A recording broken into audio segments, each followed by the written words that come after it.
بسم اللہ الرحمن الرحیم نحمدہ ونصلی ونسلم علی رسولنا الکریم اما بعد۔ تعلیم الدین اور آداب معاشرت سے جو آداب سنائے جا رہے ہیں اور آپ میں سے بہت سوں کے پاس یہ کتاب موجود بھی ہے، کیونکہ جب چھپ رہی تو خرید لیتے ہیں، اعلان ہوتا ہے خرید لیتے ہیں رہتی ہے، تو پڑھنا چاہیے اور پڑھ کر کے اس پر عمل کرنا چاہیے۔ یہ معاشرت کے آداب ہیں، معاشرت رہن سہن کو کہتے ہیں۔ آپس میں جب تک ان آداب کی رعایت نہیں کی جائے گی، یہ رہن سہن ایک دوسرے کے لیے تکلیف ہی کا سبب ہے، اور جب آپس کے تعلقات میں ان آداب کی رعایت کی جاتی ہے تو پھر اس صورت میں آدمی کو، سماج کو ایک دوسرے سے راحت پہنچتی ہے۔ ایک دوسرے کو تکلیف سے بچانے کا طریقہ یہی ہے۔ اس کی طرف جو ہے دھیان دیں اور جو باتیں سنتے ہیں اس کو عمل میں بھی لانا چاہیے۔ بہت ساری باتیں چھوٹی چھوٹی سی ہیں، حضرت ٹوکا کرتے تھے لوگوں کو، ان کے ٹوکنے سے لوگوں کو سمجھ میں آتا تھا کہ ارے بھائی یہ بات تو سچی ہے، یہ بات تو صحیح ہے۔ تو اگر ہمارے علم میں ہوگا ہم اپنے بچوں کو بھی ٹوکیں گے، ہم اپنے چھوٹوں کو بتائیں گے، تو اس کی برکت سے ان لوگوں کے اندر بھی اچھے اخلاق آئیں گے۔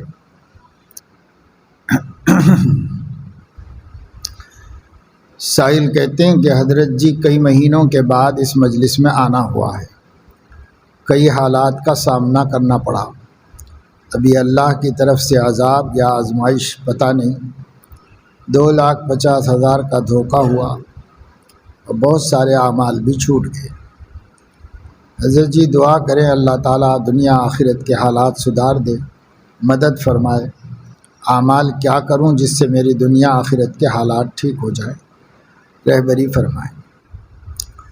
جو حصی اور مادی نقصان آپ کا ہوا ہے اللہ تعالیٰ اپنی قدرت سے اس کی تلافی کا سامان فرما دے، اور غیب کے خزانوں سے صورتیں بن جائے کہ یہ نقصان کی تلافی ہو جائے۔ باقی نقصان دنیا میں انسان کے ساتھ لگا ہی ہوا ہے، چھوٹے بڑے دھوکے کھاتے رہتا ہے انسان، اور اس کو مقدر سمجھنا چاہیے، مقدر سمجھ کر زیادہ اثر اور زیادہ غم نہیں لینا چاہیے۔ ایسے موقع پر غور بھی کرنا چاہیے کہ کہیں خود ہماری کسی کوتاہی کا نتیجہ تو نہیں ہو گیا۔ بسا اوقات اپنی کوتاہی کا نتیجہ ہوتا ہے، جیسے آج کل فون پہ کوئی میسج آ رہا ہے تو حرص کے مارے آدمی جو ہے جیسے جیسے وہ بتاتے جا رہا ہے ویسے ویسے پیسے ڈالتا جا رہا ہے اس کے اندر۔ اب کافی بڑا اماؤنٹ اس نے نکال لیا ہمارے اکاؤنٹ سے، اور آپ کو راضی کر کے نکال لیا، اور اس کے بعد اپنا ڈسکنیکٹ کر لیا، تعلق ختم، نہ فون پہ رابطہ، نہ وہ آدمی، کچھ نہیں کیا۔ اب آدمی کف افسوس ملتا رہتا ہے۔ حالانکہ بار بار پولیس کی طرف سے، کمشنر کی طرف سے، بینکوں کی طرف سے آپ کو اعلانات آتے رہتے ہیں، اپنے فونوں پر جس کا بھی اکاؤنٹ ہے میسیجز آتے رہتے ہیں، اور وہ لوگ ازراہ خیرخواہی بتاتے ہیں کہ بھائی ایسے ایسے واقعات ہو رہے ہیں، آپ لوگ چوکنا رہو، ہوشیار رہو، اگر کوئی ذرا سا بھی کھٹک ہو تو بینک سے ڈائریکٹ رابطہ کرو۔ پولیس بھی کہتی ہے کہ دیکھو ایسے ایسے کیسز آ رہے ہیں، لہذا لوگ اپنے پیسے کی حفاظت خود کریں۔ لیکن بسا اوقات بہرحال جب مقدر میں مصیبت ہوتی ہے تو مثل مشہور ہے، چوں قضا آیت طبیب ابلا شود، تو شاید اب من جانب اللہ ہی ہمارا دھیان ادھر ادھر چلا گیا، غلط چلا گیا، جو بھی ہے بہرحال مومن ہے، صبر کرنا چاہیے اور اللہ تعالیٰ سے بدگمان نہیں ہونا چاہیے، اور اللہ تعالیٰ سے امید اچھی رکھ کر دعا مانگتے رہنا چاہیے کہ اللہ اس کی تلافی کی کوئی صورت کر دے، اور اپنے طور پر کوشش بھی کرتے رہنا چاہیے۔ کوشش میں اللہ نے کامیابی رکھی۔ آپ لوگوں نے بہت دفعہ سنا ہوگا کہ تدبیر کے دستے زرری سے تقدیر درخشاں ہوتی۔ اب تقدیر پہ اتکا کر کے نہیں بیٹھ سکتی۔ تدبیر کے دستے زرری سے تقدیر درخشاں ہوتی ہے۔ قدرت بھی مدد فرماتی ہے جب کوشش انسان ہوتی ہے۔ تو بیٹھ کے افسوس نہ کریں، کچھ کرو، جو بھی کام کر رہے ہو ایک کام بڑھا لو نقصان کی تلافی کے واسطے۔ کوئی ٹیوشن پڑھا سکتے ہو تو ایک ٹیوشن پڑھاؤ،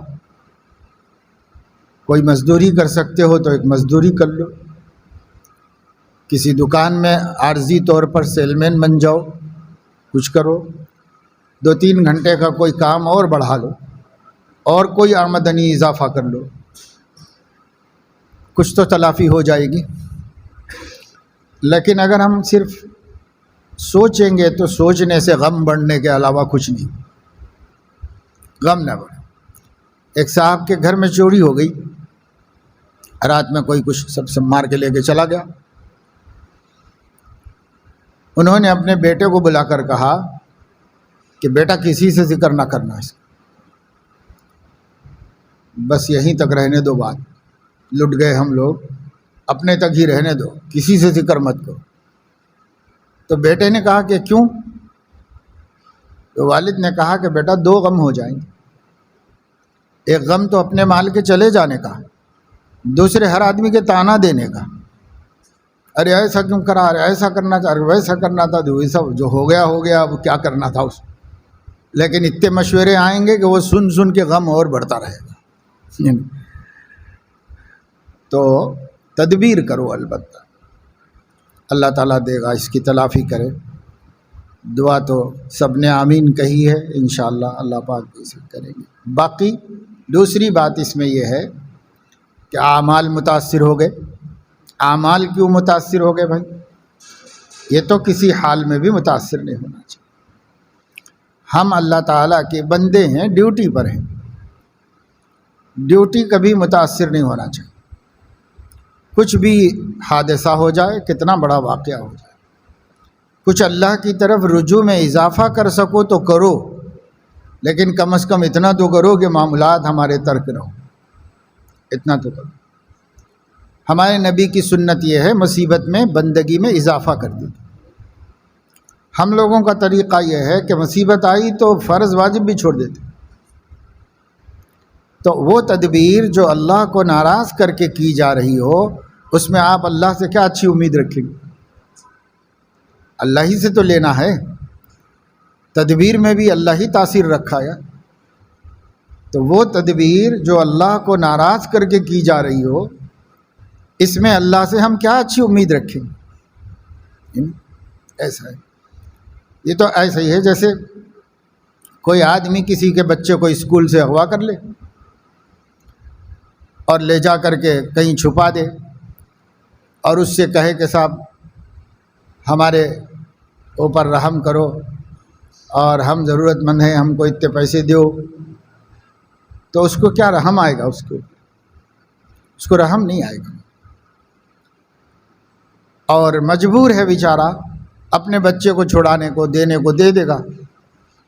لیکن اللہ تعالیٰ کا معاملہ یہ ہے کہ وہ مجبور بھی نہیں ہے کہ صاحب آپ اس کو کچھ دبا کے دھمکا کے کام نکال سکے، ایسا مجبور بھی نہیں۔ مگر جیسے اس آدمی کو اگر وہ کچھ دے بھی دے گا، دے کر بچے کو چھڑا بھی لے گا، تو اگر قریبی رشتہ دار بھی ہوگا تو نفرت ہو جائے گی۔ اسی طرح ناجائز تدبیروں سے، نمازیں چھوڑ کر، لوگوں کی حق تلفی کر کے، گناہوں کے کام میں مبتلا رہ کر اللہ کے فضل کو حاصل کرنا چاہنے والا ایسا ہی نادان احمق بیوقوف ہے. کیا اللہ کا فضل حاصل کرے گا؟ اللہ کو اور اس سے دوری ہو جائے گی.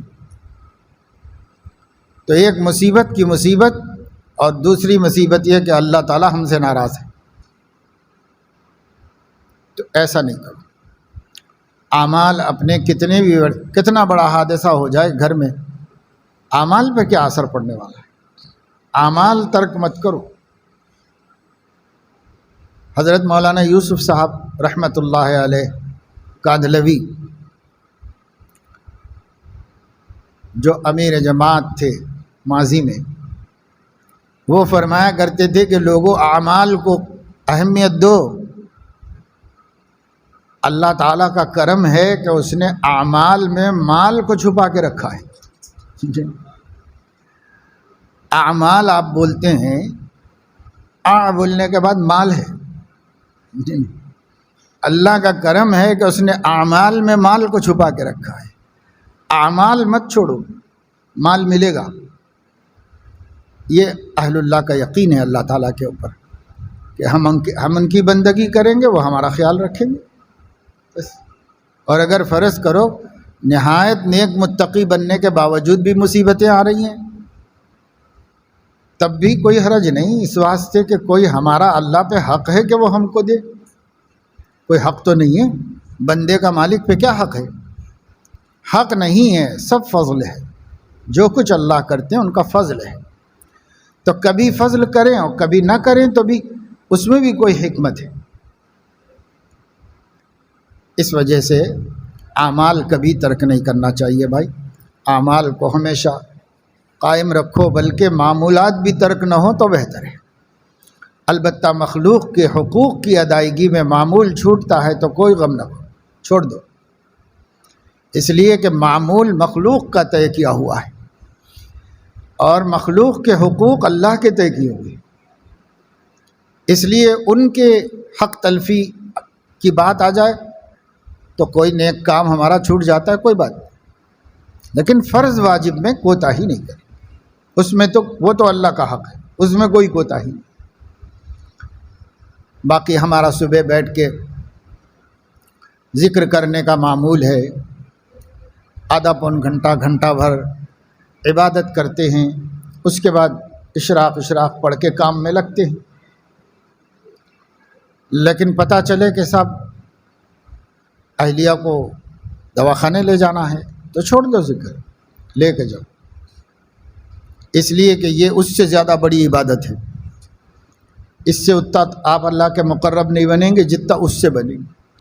تو وہ معمولات جو مخلوق نے طے کیے ہیں، اگر کسی مخلوق کا حق اس سے ٹکرائے تو حق کو مقدم کرو، اور جو معمولات اللہ نے طے کر دیے ہیں تو وہ سب سے مقدم ہے.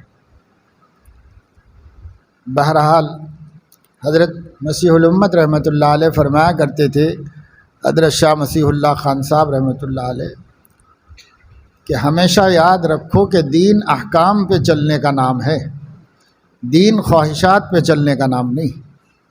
بعض مرتبہ اچھے کام ہماری خواہش بن جاتے ہیں لیکن حکم اس کے مقابلے پہ آ جاتا ہے، تو ہماری نظر میں اس کی اچھائی تو رہتی ہے لیکن یہ نہیں رہتا کہ یہ احکام ٹوٹ رہے، یہ نہیں رہتا.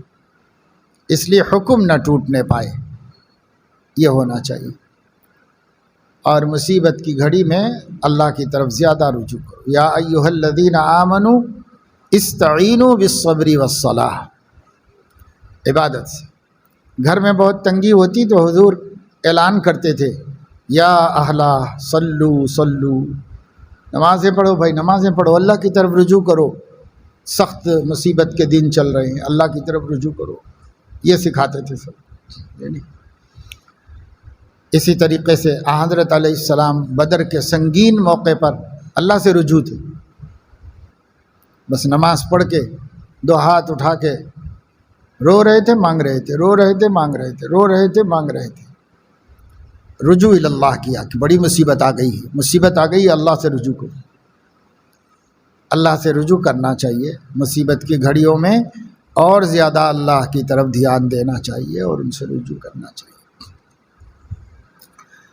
اب میں کیا کروں؟ اس کا جواب یہی ہے کہ جو اعمال صالحہ ہیں بھائی اس کو تو اپنے معمول پہ لے آؤ، اس کی گڑبڑ مت ہونے دو، اس میں جی لگاؤ، اس میں برکت ہے، اس کی برکت سے ہمارے کام بنیں گے۔ دوسرے جو نقصان ہو گیا ہے اس کے لیے ایک تو اللہ تعالیٰ سے مانگتے رہو، اور دوسرے یہ کہ کوئی تدبیر بھی کرو، تلافی ہو جائے اس کی کوئی تدبیر بھی کرو۔ مجھے پڑھا ہوا یاد نہیں رہتا، پڑھی ہوئی باتوں کو یا یاد کی ہوئی عبارتوں کو کیسے زیادہ وقت تک حافظے میں محفوظ کیا جائے، کوئی کارگر طریقہ بتا دیں۔ دیکھو حافظے تو فطری طور پر کسی کے کم ہیں، کسی کے زیادہ ہیں، اور کسی کو کوئی بات دیر تک یاد رہتی ہے، کوئی جلدی بھول جاتا ہے۔ اور بھول جانے کو بھی ہمیشہ یہ نہیں سمجھنا چاہیے کہ بھول گیا میں، بلکہ وہ دماغ کے پچھلے حصے میں چلا جاتا ہے۔ جب اس سے متعلقہ کوئی بات سامنے آتی ہے تو پھر وہ بات بھی یاد آ جاتی ہے، تو ضرورت پہ کام آئے گی۔ اس لیے اگر وہ بہت اہم بات نہیں ہے تو زیادہ پریشان بھی نہیں ہونا چاہیے۔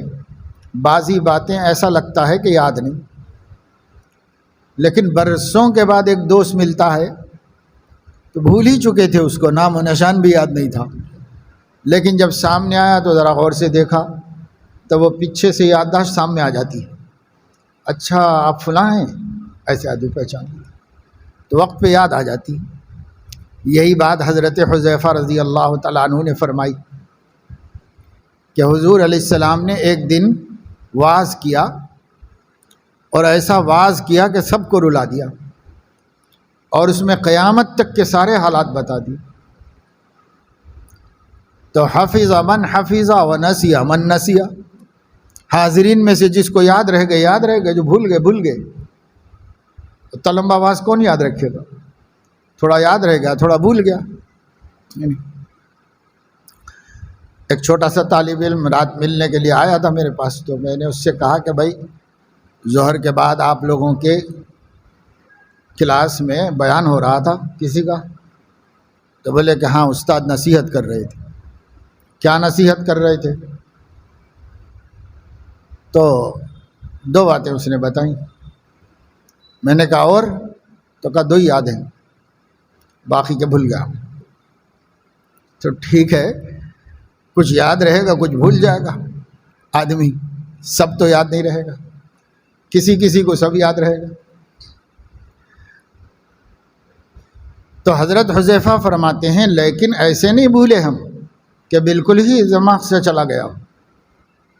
جب جب اس میں سے کوئی نشانی سامنے آ رہی ہے تو حدیث بھی یاد آ رہی ہے کہ یہ تو حضور نے فرمایا تھا، یاد آ رہی ہے، تو اس کو بھولنا نہیں کہتے۔ جب وقت پہ یاد آ جائے اس کو بھولنا نہیں کہتے۔ کوئی بھولنا ایسا ہوتا ہے کہ جب ضرورت ہے تب بھی یاد نہیں آیا تو اس کو بھولنا کہتے۔ اس لیے اتنا بھولنے سے زیادہ گھبرانا نہیں چاہیے کہ ساری باتیں کیوں نہیں ذہن میں رہی میری، اب یہ سب باتیں ذہن میں بیٹھ گئیں، ابھی یاد نہیں آ رہی ہیں، جب اس کی ضرورت ہوگی تب یاد آ جائے گی۔ ایسے البتہ حافظے کو تیز کرنے کے واسطے بزرگوں نے چند باتیں بتائی ہیں۔ پہلی بات تو یہی ہے کہ آدمی جتنا نگاہ کی حفاظت کرے گا حافظہ اتنا مضبوط ہوگا، اور یہ بڑی پتے کی بات ہے، نگاہ کی حفاظت سے حافظہ مضبوط ہوتا ہے۔ آپ دیکھیے کسی بھی نابینا کا اس کا حافظہ سب سے تیز ہوتا ہے، اندھا جو ہوتا ہے اس کا حافظہ تیز ہوتا ہے، اس کی بصارت ظاہری نظر کچھ نہیں دیکھتی، تو کیوں تیز ہوتا ہے اس کا حافظہ؟ تو اس کے حافظے کی تیز ہونے کی وجہ اصل میں یہ ہے کہ وہ کئی چیزیں نہیں دیکھتا، جب سنتا ہے تو اسے دکھتا کچھ نہیں ہے، نہیں دکھتا ہے تو یکسوئی سے سنتا ہے، اب جیسے ہم لوگوں کا ہوتا ہے نا، جمعے کا بیان چلتے رہتا ہے، اتنے میں مؤذن صاحب کھٹکا ڈالنے کے لیے اٹھتے ہیں، سارے لوگ بیان چھوڑ کے اس کو دیکھتے ہیں، تو یہ نظر دوسری طرف متوجہ کر دی۔ اب جب پھر سے آپ ادھر متوجہ ہوئے، تب تک انہوں نے کیا کہا تھا وہ سمجھ بھی نہیں بھولی، آواز آتی رہی لیکن دھیان متوجہ نہیں تھا۔ تو دھیان متوجہ ہونے سے بیٹھ جاتا ہے دھیان کے اندر۔ اسی لیے چھوٹے بچے جو ہوتے ہیں ان کو زیادہ فکریں نہیں ہوتی۔ اب ان کی فکر کیا ہے؟ ٹیچر کیا بول رہے، بس یہی فکر ہے۔ اس لیے وہ جو ٹیچر بولتے ہیں سب دماغ میں اترتا ہے ان کی، کیونکہ دھیان ان کا بٹا ہوا نہیں ہے۔ اب وہی کالج کے بچے ہیں تو دھیان 25 چیزوں میں بٹا ہوا ہے۔ اب جو لیکچرر صاحب بولتے ہیں تو ان کو سمجھ میں آتا نہیں ہے اور یاد رہتا نہیں، سنتے نہیں، سمجھتے۔ کیوں؟ اس لیے کہ سننے کو دیکھ رہے ہیں اور دھیان کئی جگہوں پر ہے۔ تو جب دھیان حاضر نہیں ہے تو سمجھے گا کیسے، سنے گا کیسے؟ اسی وجہ سے بینا آدمی کا حافظہ اتنا تیز نہیں ہے جتنا نابینا کا حافظہ تیز۔ اب اسی سے سمجھ لو آپ کہ اگر ہم، بینائی تو اللہ کی بڑی نعمت ہے، اگر ہم اپنی بینائی کو اللہ کی نافرمانیوں میں استعمال کریں گے تو پھر ہمارا حافظہ کیسے ساتھ دے گا؟ حافظہ ساتھ نہیں دے گا۔ حافظہ بولے گا کہ صاحب جب تم اللہ سے بغاوت کر رہے ہو تو ہم تمہارے سے وفاداری کیوں کریں؟ ہم بھی نہیں کریں گے وفاداری، تو حافظہ وفاداری نہیں کرے گا۔ اس لیے حضرت امام شافعی رحمۃ اللہ علیہ کو ان کے استاد حضرت محدث وکیع رحمۃ اللہ علیہ نے یہی فرمایا تھا۔ حضرت امام شافعی رحمۃ اللہ علیہ سید الاذکیاء تھے، بہت ذہین تھے۔ امام ابن جوزی نے کتاب الاذکیاء لکھی ہے، ایک کتاب میں تاریخی واقعات ذہین لوگوں کو جمع کر دیا ہے سب، اس کا نام ہے کتاب الاذکیاء۔ اس میں امام شافعی کو اعلیٰ درجے کے ذہین لوگوں میں شمار کیا، لیکن امام شافعی اپنے استاد سے کہہ رہے ہیں کہ میں کچھ بھول محسوس کر رہا ہوں، یہ کہہ رہے ہیں۔ تو ان کو بھی استاد کہہ رہے ہیں فَأَوْصَانِي إِلَىٰ تَرْكِ الْمَعَاصِي، تو میرے شیخ نے مجھ سے کہا گناہوں کو چھوڑو، گناہ کم کرو، کوئی گناہ ہو رہا ہوگا گناہ کی طرف دھیان دو۔ یہ کہہ رہے ہیں کس کو؟ امام شافعی، جنہیں اللہ تعالیٰ نے پیدائشی طور پر ولی اللہ بنایا تھا، جو 11 سال کی عمر میں فتویٰ دینے کے قابل تھے۔ ان کو ذہن کیا تھا؟ پھر بھی استاد کہہ رہے ہیں شکوت الی وکیع سوء حفظی فاوصانی الی ترک المعاصی۔ امام شافعی پائے کے شاعر بھی تھے، اس لیے اپنا قصہ شعر میں سنا رہے ہیں۔ شکوت الی وکیع سوء حفظی فاوصانی الی ترک المعاصی فان العلم فضل من الہی یا نور من الہی ونور اللہ لا یعطی لعاصی۔ عاصی کو، گناہ گار کو اللہ کی روشنی نہیں ملتی، علم تو ایک روشنی ہے، تو گناہ چھوڑو۔ یہ نہیں دیکھا کہ سامنے والا کتنا متقی ہے، بلکہ جو سبب ہوتا ہے وہ بتا دیں۔ اکا دکا کوئی ہو رہا ہوگا، چھوٹا موٹا ہو رہا ہوگا، صغیرہ ہو رہا ہوگا، کچھ تو ہوگا بابا، اسی کو دیکھو، وہ ختم کرو۔ ہم لوگوں کو بھی سب سے پہلے اس کی فکر کرنی چاہیے کہ ہمارا حافظہ کمزور ہو رہا ہے، تو گناہ تو نہیں ہو رہے ہیں بھائی، کہیں گناہوں کو کم کرو، خاص طور سے نگاہ کرو۔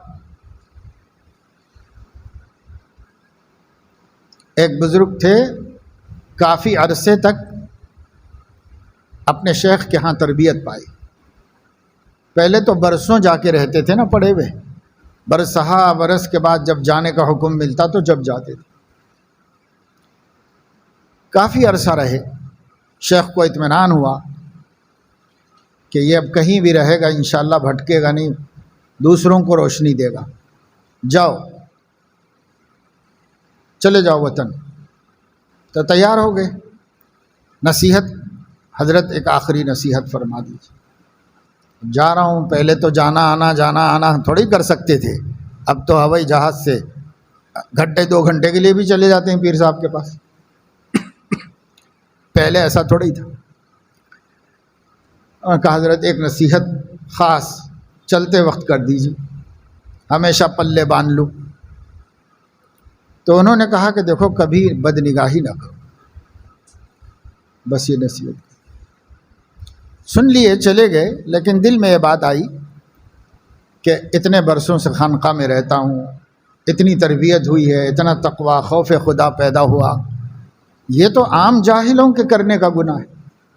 آج کا زمانہ نہیں تھا نا وہ، اس زمانے میں بالکل گئے گزرے لوگ بد نگاہی بے پردگی کرتے تھے، اور جو نیک ہوتا تھا وہ نہیں کرتا تھا۔ اور یہ تو اتنے دن تربیت پا کر ولی اللہ بن گئے، ان کو نصیحت یہ کر رہے ہیں کہ صاحب نگاہ کی حفاظت۔ تو ذرا دل میں کھٹکا کہ بھئی حضرت ایسی بھی کیا کوئی خاص نقطے کی بات بتاتے مجھے اس موقع پہ، ایسی بات جو عام لوگوں کو بتا دی۔ بولا کچھ نہیں مگر دل میں کھٹکی، چلے گئے۔ اور بچتے تھے، نگاہ کی حفاظت کرتے تھے اور احتیاط کرتے رہتے تھے۔ ایک مرتبہ راستے میں ان کو کوئی بے پردہ عورت نظر آ گئی، پھر جی چاہا، پھر شیخ کی نصیحت یاد آئی، اور پھر بھی سوچا کہ بھائی یہ تو کوئی بہت بڑا کبیرہ گناہ تو نہیں ہے، ایک نظر دیکھ لینے میں کیا ہے۔ پھر سے دیکھ لیا انہوں نے جان بوجھ کے، پہلے والی تو ویسے ہی پڑ گئی تھی، وہ تو معاف بھی ہے، دوسری والی جان بوجھ کے انہوں نے دیکھ لیا۔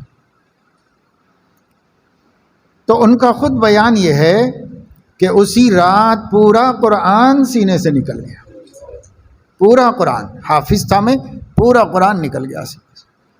تب یہ پھر سفر کر کے باقاعدہ گئے اور معافی مانگی اور کہا کہ میں نے اس نصیحت کو قدر کی نظر سے نہیں دیکھا تھا اور اس کا بھگتان بھگت لیا، کہ اسی لیے تو میں نے کہا تھا آپ سے کہ کہیں اتنی بڑی نعمت سے محروم نہ ہو جاؤ، اسی لیے کہا تھا۔ اب آپ کہیں گے کہ بھئی کتنے جید حافظ ہیں، بے پردگی بد نگاہی سب چل رہا ہے، لیکن جید حافظ ہیں، کچھ بھی نہیں ہوا ان لوگوں کو، ہر رمضان میں بغیر دیکھے سنا دیتے ہیں، پھر رمضان میں بھی موبائل لے کے معصیتوں میں مبتلا رہتے ہیں، پھر جا کے مصلی پہ کھڑے کو سنا دیتے ہیں، ان کو تو نہیں ہوا۔ تو یہ بات دھیان میں رکھنا چاہیے، نقصان سب کا ہوتا ہے لیکن احساس کم لوگوں کو ہوتا ہے۔ دوسری بات یہ ہے چہیتوں کی پکڑ زیادہ کی جاتی ہے، اور جو پہلے ہی سے اپنی نظر میں کوئی ویلو نہیں رکھتے، کوئی اہمیت نہیں، وہ کچھ بھی کرے تو کون پوچھتا ہے ان کو، لیکن اپنا پیارا اپنا چہیتا کوئی غلط کام کرتا ہے، اس کو نہیں برداشت کیا جاتا۔ اللہ تعالیٰ بھی اپنے نیک اور چہیتے بندوں کو چھوٹی چھوٹی باتوں پہ پکڑ لیتے ہیں، اس کو کہتے ہیں نزدیکانہ بیش بود حیرانی، جتنا مقرب ہوگا اتنا پکڑ میں آئے گا جلدی۔ تو بہرحال سب سے پہلا کام قوت حافظہ کے واسطے نظر کی حفاظت ہے، دوسرا کام صحت کی حفاظت ہے۔ اگر آدمی صحت کی حفاظت نہیں کرتا تو بہت سی چیزیں پیدا ہوتی ہیں، جیسے جسمانی طور پر بہت سی ایسے چیزیں پیدا ہو جاتی ہیں جس کو ضمنی اثرات کہتے ہیں، نہیں تو ضمنی اثرات بے احتیاطی سے پیدا ہو جاتے ہیں۔ اسی طرح جب گناہوں سے ہم بے احتیاطی برتتے ہیں، صحت کا لحاظ نہیں رکھتے، تو بہت سی چیزیں غیر محسوس طریقے پر انسان میں گھٹتی جاتی، سمجھ میں نہیں آتی۔ جو لوگ مزوج نہیں ہیں ان لوگوں کو بھی صحت کا خاص خیال رکھنا چاہیے۔ اس زمانے میں صحت کی بربادی کے بہت سے اسباب ہو گئے ہیں۔ ان اسباب سے آدمی اپنی جسمانی طاقت کو ضائع کرتا رہتا ہے، اور بعض لوگ مزوج ہوتے ہیں لیکن اپنی زوجہ سے ملاقات میں اعتدال اور صبر سے کام نہیں لیتے، ہوس کے مطابق چلتے رہتے ہیں۔ ان کو پتہ نہیں چلتا کہ ضمنی طور پر ان کو کیا نقصان ہو رہا ہے، اس کا پتہ نہیں چلتا۔ ابھی جوانی ہے، سب چلتا رہتا ہے، کام سمجھ میں نہیں آتا نقصان۔ دل کمزور ہوتا ہے، گردے کمزور ہوتے ہیں، دماغ کمزور ہوتا ہے، جس کو ہم حافظے کی کمی کہتے ہیں۔ یہ سب اندرونی طور پر ہوتا رہتا ہے۔ تو صحت کی حفاظت کرنا، نظر کی حفاظت، صحت کی حفاظت، یعنی صحت کی حفاظت بہت ضروری چیز ہے۔ وہ نفحۃ العرب میں ہے کہ کسی نے حکیم جالینوس سے پوچھا کہ میرا نکاح ہو گیا ہے تو بیوی سے کتنا ملنا چاہیے؟ اس نے کہا 1 مرتبہ۔ تو حکیم تھا، حکمت سے سمجھا رہا تھا کہ بس زندگی میں 1 دفعہ ملو۔ تو بولا کہ اگر اتنا برداشت نہ ہو سکے تو سال میں 1 دفعہ ملا کر، کہ اتنا بھی نہیں برداشت ہو سکے مہینے میں 1 دفعہ ملا کر، کہ یہ بھی نہیں برداشت ہو سکے بولے ہر ہفتہ ملاقات کر لیا، کہ یہ بھی نہیں۔ تو اس نے کہا کہ اپنے آپ کو ہلاکت میں ڈالنے کے لیے تیار ہو جاؤ۔ تو ناجائز تو کچھ بھی نہیں، مگر یہ ہے کہ اپنی طاقت بھی تو دیکھو۔ عمرۃ القضاء میں حضور علیہ السلام تشریف لے گئے، حج میں تشریف لے گئے، تو حج میں حضور علیہ السلام نے 9 بیویوں کو ساتھ رکھا تھا، سب کو لے گئے تھے، کسی کو بھی نہیں چھوڑا۔ اور حاجی کے لیے مستحب یہ ہے کہ وہ احرام باندھنے سے پہلے بیوی سے ملاقات کر لے، یہ مستحب ہے۔ اب حضرت صلی اللہ علیہ وسلم کو مکے سے احرام باندھنا تھا، جہاں سے احرام تو آپ وہاں سے باندھ کے گئے تھے مدینہ منورہ سے۔ تو حدیث میں ہے، بخاری شریف میں ہے کہ حضرت علیہ السلام نے 9 کے 9 بیویوں کے خیمے میں ایک ہی رات میں تشریف لے گئے۔ یہ بیوی کے خیمے، ہر 9 ساتھ میں تھے بیویاں، ہر خیمے میں تشریف لے گئے اور ان کے ساتھ مجامعت فرمائی، پھر غسل کیا اور پھر احرام باندھا حضور سے۔ تو سوال پیدا ہوا صحابہ میں کہ ایسا ہو سکتا ہے کیا؟ آدمی اتنا طاقتور ہو سکتا ہے کیا؟ تو اکابر صحابہ نے بتایا کہ حضرت علیہ السلام کو اللہ تعالیٰ نے، ہم لوگوں میں یہ مشہور تھا کہ حضور علیہ السلام کو اللہ تعالیٰ نے جنت کے 300 مردوں کی طاقت دی۔ تو طاقت دی حضور علیہ السلام کو، تھی طاقت تھی، تو حضور علیہ السلام نے ہر ایک کا حق ادا کیا۔ وجہ اس کی یہ ہے کہ جہاں یہ مرد کے لیے مستحب ہے، عورت کے لیے بھی مستحب ہے۔ اب یہ 9 عورتوں کا ایک ہی مرد ہے، تو حضرت علیہ السلام نے سب کو مستحب پر عمل کرنے کا موقع دیا۔ یہ حق ادا کرنے کا اعتدال اور آپ کا عدل اور انصاف تھا۔ تو کہنے کا مطلب یہ ہے کہ بھائی آدمی یہ دیکھ لے کہ میری طاقت کتنی، ہوس تو بہت ہے انسان کو، طاقت بھی ہے کہ نہیں، یہ دیکھے، کیونکہ یہی وہ قوت ہے جو پوری زندگی کام آنے والی ہے۔ اسی پر صحت کا مدار ہے، اسی پر اعراض اور امراض سے حفاظت ہے، سلامتی پر۔ اور یہی سلامت نہ ہو یہ قوت، تو پھر قسم قسم کے عارضے اور قسم قسم کے امراض آدمی کو گھیرتے رہتے ہیں۔ تو کوئی قانون تو ہم نہیں بتا رہے ہیں، کوئی قانون کتابوں میں بھی نہیں لکھا ہوا ہے، لیکن مجموعی طور پر آدمی کو صحت کی حفاظت کرنا چاہیے، جیسے جیسے کرنا چاہیے وہ خود سوچ لے، خود غور کر لے کہ اپنی صحت باقی بھی تو رکھنا ہے، اپنی صحت کی حفاظت بھی تو کرنی ہے، اس کو سوچ لے بار بار۔ حکیم اجمل خان نے اپنی ایک اہم ترین طب کی کتاب میں، جو ہندوستان کے مشہور حکیم تھے، انہوں نے باقاعدہ ایک پورا چیپٹر اس کے اوپر لکھا ہے، اور یہ کہ انسان کی قوت منویہ اگر محفوظ نہیں ہے تو اس کی عمر بھی گھٹ جاتی ہے اور اس کی زندگی میں صحت بھی ختم ہو جاتی ہے، سب ختم ہو، اور بہت ڈرایا ہے، اپنے تجربات لکھے ہیں اس کے اندر کہ میرے پاس کیسے کیسے مریض آتے ہیں اور کس کس طرح پریشان رہتے ہیں۔ اور یہ بھی لکھا کہ ہندوستان میں یہ مرض انگریزوں کے آنے کے بعد عام ہو گیا، ورنہ ہندوستان کی جو ہندوستانی تہذیب تھی اس میں حیا کا غلبہ تھا۔ اور آخری بات یہ ہے کہ جو بھی پڑھو، پڑھنے سے پہلے درود شریف پڑھ لو، پڑھنے کے بعد درود شریف پڑھ لو، یہ بطور عمل کے، اس سے بھی انشاءاللہ بات محفوظ رہ جائے گی، ذہن میں ضائع نہیں ہوگی۔ میرے اندر یہ بیماری بڑھتے جا رہی ہے کہ بدنگاہی کی، حالانکہ ذکر بھی کرتا ہوں، بدنگاہی کی وجہ سے ذکر کی کیفیت ختم ہو جاتی، گناہ ہو جاتا ہے، اور بار بار گناہ نہ کرنے کا ارادہ کرتا ہوں لیکن نیت ٹوٹ جاتی ہے، اس کی وجہ سے ذکر کرنے کی کیفیت ختم ہو جاتی ہے۔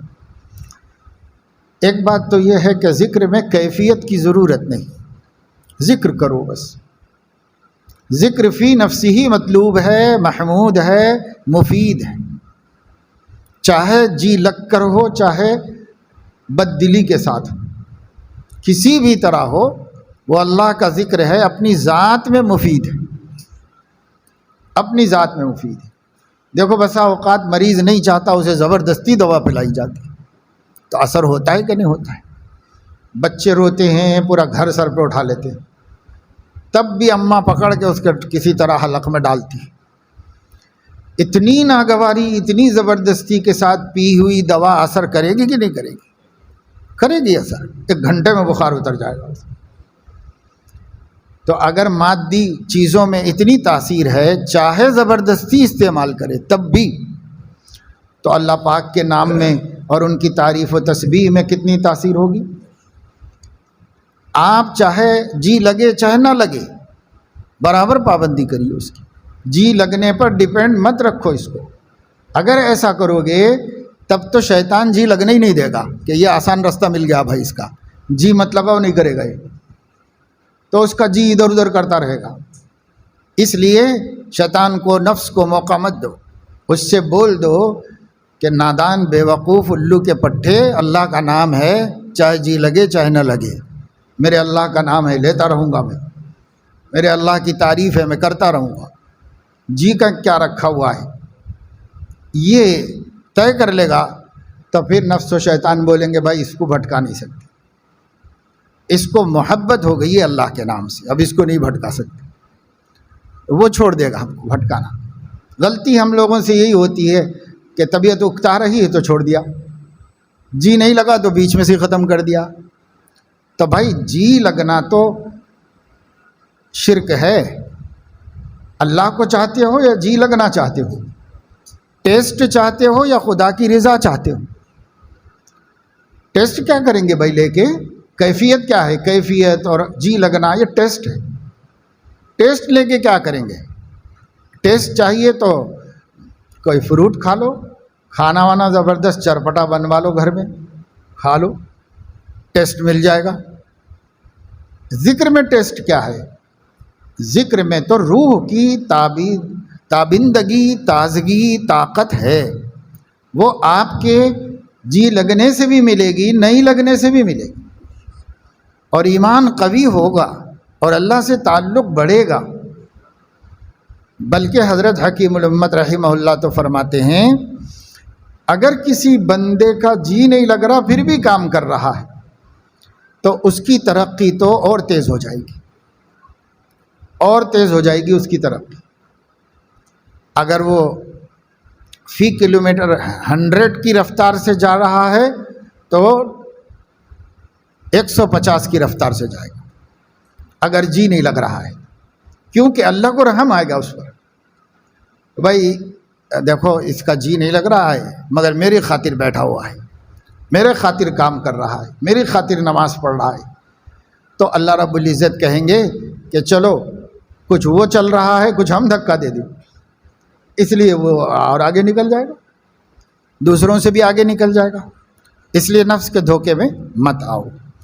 البتہ یہ کہ جی نہ لگنے کے اسباب کیا ہیں وہ ضرور نظر میں رکھو۔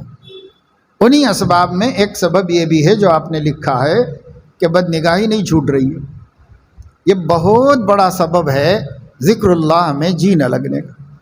یعنی جیسے دیکھیے امام ابن قیم رحمہ اللہ نے ایک جگہ لکھا ہے کہ جو آدمی موسیقی کا دل دادا ہو جاتا ہے اس کو نقد عذاب یہ دیا جاتا ہے کہ قرآن کی آواز اچھی نہیں لگتی، تلاوت کی آواز، قرآن کی آواز اچھی نہیں لگتی، یہ نقد عذاب بتا رہے امام ابن قیم۔ اس زمانے میں جس زمانے میں سائنسی تحقیقات سامنے نہیں آئی تھی، لیکن پھر بھی حضرت فرما رہے ہیں اپنے ایمان اور اپنی معرفت سے بتا رہے ہیں وہی بات، جو بات آج موسیقی بنانے والے ٹیکنالوجسٹ اور آج کے سائنٹسٹ خود بول رہے ہیں کہ ہر موسیقی آدمی کے اندر ایک میسیج لے جاتی ہے جس سے خدا کی بغاوت پیدا ہوتی ہے، تو وہ تو جان بوجھ کے بنا رہے ہیں۔ جس زمانے میں جان بوجھ کے نہیں بنائی جا رہی تھی، وہ صرف ایک تفریح کا ذریعہ تھی، جب اس کے اندر دجالی سازشیں نہیں تھیں، اس زمانے کی موسیقی کے بارے میں امام ابن قیم فرما رہے ہیں جو اس کا دل دادا ہو جائے گا وہ قرآن کریم کی آواز اس کو اچھی نہیں لگے گی، یہ نقد عذاب اللہ دنیا میں دے گا اور آخرت کا عذاب الگ دے گا۔ تو جیسے یہاں ایک منفی اثر ہمارے سامنے آیا، اسی طرح بدنگاہی کا یہ منفی اثر ہے کہ اچھے کاموں میں طبیعت اکتانے لگے گی، اچھے کاموں سے طبیعت گھبرائے گی۔ اس لیے جو لوگ موبائل وغیرہ میں گناہ نہ صحیح فضول کاموں میں بھی مصروف ہیں، ان کو آپ کسی اہل اللہ کی سوانح پڑھتے ہوئے نہیں دیکھیں گے، آپ ان کو قرآن مجید لے کے بیٹھے ہوئے نہیں دیکھیں گے کبھی، آپ ان کو اہل اللہ کی باتیں سنتے ہوئے نہیں دیکھیں گے، کیونکہ جی اس میں اکتاتا ہے، اس میں لگتا ہے، اس میں لگتا ہے، اس سے گھبراتا ہے جی۔ تو علاج کرو، علاج یہی ہے کہ وہ جو چیز رکاوٹ ہے گناہوں میں خصوصیت سے بدنگاہی و بے پردگی، یعنی ابھی بدنگاہی کی جب بھی بات آ رہی ہے نا تو عام طور سے ہم سب سالکین کا حال یہ ہے کہ جب بھی بدنگاہی کا لفظ آئے گا تو راستے میں چلنے والی کسی ایری غیری عورت کو نہیں دیکھنا چاہیے، یہ آ رہا ہے ذہن میں۔ اور جو بدنگاہی سے بچ رہے ہیں وہ بھی اسی حد تک بچ رہے ہیں، لیکن خاندان میں، فیملی میں جو نامحرم رشتہ دار ہیں ان کو دیکھنا اور کسی غیر عورت کو دیکھنے میں فرق کیا ہے؟ بدنگاہی یہ بھی ہے، بدنگاہی وہ بھی ہے۔ اس لیے بدنگاہی کے ساتھ بے پردگی بڑھا لو تاکہ پوری بات سمجھ میں آئے ہمارے۔ تو حالانکہ بدنگاہی بولنا کافی ہے، لیکن اس سے ہم تقسیم کر دے رہے ہیں، غیر لوگوں کو نہیں دیکھنا چاہیے، اور اگر اپنے عزیز قریب ہیں، رشتہ دار ہیں، حتیٰ کہ ہم نے اپنے منہ بولی انٹی، منہ بولی انکل، سب سے پردہ ختم ہو گیا۔ حج کے قافلے میں ساتھ تھے تو عرفات بھائی، عرفات بہن، وہاں تو شرعی مجبوری سے احرام میں چہرہ کھلا رکھا تھا، اب یہاں باقاعدہ بہن بھائی بن گئے، آ رہے ہیں جا رہے ہیں، ملنے ملا رہے ہیں، ہمارے عرفاتی بہن ہیں، عرفاتی بھائی ہیں، واہ ماشاء اللہ۔ تو دیکھو کیسے کیسے انسان مبتلا کرتا ہے۔ تو اس وجہ سے بے پردگی، بدنگاہی دونوں چھوڑنا ہے، بے پردگی بھی چھوڑنا ہے، بدنگاہی بھی چھوڑنا ہے، تب جا کر قلب میں نورانیت پیدا ہوگی، اور اس نورانیت سے ہر مشکل آسان ہو جائے گی۔ دل منور ہوگا تو ہر مشکل آسان ہو جائے گی، اور دل اجڑا ہوا ہوگا جو بدنگاہی بے پردگی سے اجڑ جاتا ہے۔ حضرت حکیم صاحب رحمۃ اللہ علیہ فرماتے ہیں، بے پردہ حسینوں سے ہوا تنگ زمانہ، آنکھوں نے شروع کر دیا اب دل کو ستانا۔ یعنی غلطی آنکھوں نے کی ہے لیکن تڑپ رہا ہے دل۔ مصیبت تو بیچارے پہ آئی، حالانکہ اندر چھپ کے بیٹھا ہوا ہے، خود پردے میں ہی ہے، لیکن مصیبت اس کے اوپر گئی تو آنکھوں سے آنکھیں جا کے لڑیں، مجھے خطرہ ہے دل کا، کہیں جائے نہ بیچارہ اس جنگ و جدل میں مارا۔ یعنی لڑائی ہو رہی ہے دونوں کے آنکھوں کی، یہ جنگ چل رہی ہے، اس جنگ میں آنکھوں کو کچھ نہیں ہو رہا ہے، اس کا دل بیمار کھا گیا، اس کا دل بیمار کھا گیا، دونوں کے دل گھائل ہو گئے، زخمی ہو گئے۔ تو عمل کسی کا ہے، مصیبت کوئی بھگتے گا۔ اس وجہ سے اللہ تعالیٰ نے آنکھوں پر، حضرت حکیم صاحب رحمۃ اللہ علیہ فرماتے تھے، اللہ تعالیٰ نے آنکھوں پر اپنے فضل سے خود ہی پردہ ڈال دیا ہے، آنکھوں پر خود ہی پردہ ڈال دیا اللہ تعالیٰ نے، تاکہ آپ کو پردہ کرنے میں دشواری نہ ہو۔ بھائی سامنے والے سے کرائیں ہمارے ہاتھ میں نہیں ہے، سامنے والا کرے گا نہیں کرے گا، بولے تو مانے گا کہ نہیں مانے گا، کیا پتہ۔ بعض رشتہ دار جھگڑے پہ آ جاتے ہیں، بعض رشتہ دار ترک تعلق پہ آ جاتے ہیں، جاؤ ٹھیک ہے ہم اتنے ہی برے دکھ رہے ہیں تو ہمارے گھر کو نہیں آنا بول کے بولتے، سمجھے۔ اب جہالت ہے، کیا کریں گے۔ تو دیکھو اللہ کا کتنا کرم ہے کہ اللہ نے ہمیں ان کو پردہ کرانے کا حکم نہیں دیا ہے، ہمیں پردہ کرنے کا حکم دیا ہے، تو ہمیں کر لینا ہے۔ کر لینے کے واسطے پردہ لانے کا بھی کوئی پتہ نہیں، میرا بندہ پردہ وردہ خرید سکتا ہے کہ نہیں خرید سکتا ہے، کیا کرو؟ تو بولے اس کو پیدائشی طور پہ پردہ ڈال دو۔ تو ہماری آنکھوں پہ پردے ہیں، دو پردے، پورا شٹر اوپر سے گرتا ہے، نیچے سے تھوڑا اٹھتا ہے، اوپر کا پورا گرتا ہے، اب بند ہو جاتی ہے آنکھ، اور اس کو دیر بھی نہیں لگتی۔ بس آج کل تو ایک صاحب نے مجھ سے کہا کہ وہ آپ کو ایک ایسا کھٹکا لا کے دیتا ہوں کہ اس کا ایک نام رہتا ہے، آپ جہاں بھی ہیں وہاں سے خالی نام لے کے بول دیجیے۔ یعنی کچھ انگریزی نام بھی بتایا تھا، مجھے یاد نہیں، نام لے کے بول دیجیے، لائٹ کھولو تو لائٹ کھل جائے گی، لائٹ بند کرو تو بند ہو جائے گی، فین بند کرو، اے سی چالو کرو تو چالو ہو جائے گی۔ آپ کی آواز کو وہ پہچانتا ہے، بس آپ کی آواز بولیں گے آپ سن کے فوراً بند کر دیں۔ دروازہ کھولو، کھل دے گا، جا کے خود ہی کھل جائے گا دروازہ کا۔ ایسا رہتا ہے، ایسا لگا لیجئے آپ آفس میں۔ بولے تو میں بولا کہ بھائی اس تو پہلے اس کا نام زید رکھ کے لے کے آؤ، کیونکہ نام جو ہے اس کی میموری میں بدلا جا سکتا ہے، تو جب بدل جائے گا کوئی مسلم نام آ جائے گا تب انشاءاللہ ہے تو سہولت کی چیز، اٹھ کے جا کے کیا کرو، بیٹھے بیٹھے بولتے رہو، کام ہوتا رہے گا، قصہ ختم، سمجھے۔ تو ایسی چیزیں ہوتی ہیں کہ انسان کو کم سے کم بولنا تو پڑے گا کہ لائٹ بند کر تو بند کرے گا، لیکن آپ کا پردہ بولنا بھی نہیں پڑے گا۔ آپ نامحرم آئی، آپ کا ایمان گرا دے گا پردہ اس میں۔ اب اپنا ایمان کمزور ہے تو الگ بات ہے، اگر ایمان مضبوط ہے تو پردہ گرا دے گا۔ وہ لانا نہیں ہے، کچھ کرنا نہیں ہے، قدرتی طور پر سب انتظام ہے، عورت کو بھی ہے مرد کو بھی ہے۔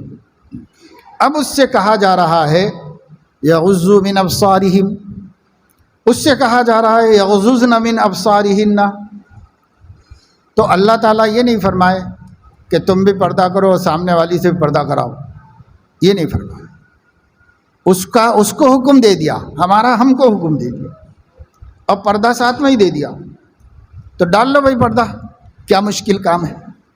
یہ نگاہ کا مسئلہ بہت بڑا مسئلہ ہے، اس لیے بد نگاہی اور بے پردگی دو مصیبتوں پر قابو پا جائیں گے تو انشاءاللہ تعالی ہماری بقیہ مشکلیں خود بخود آسان ہو جائیں، کیونکہ دل نورانی ہو جائے گا، اور جس کا دل منور ہوتا ہے اس کی دنیا کائنات منور ہوتی ہے. یہ نہیں، دل گلستہ تھا تو ہر شے سے ٹپکتی تھی بہار. دل گلستہ تھا تو ہر شے سے ٹپکتی تھی بہار. دل بیاباں ہو گیا، عالم بیاباں ہو گیا. اس واسطے دل کی دنیا منور رہے گی جب تک آنکھوں کی دنیا محفوظ رہے گی. آنکھ ناپاک ہوگی، دل گندا ہوگا. آنکھ پاکیزہ ہوگی، دل پاکیزہ ہوگا.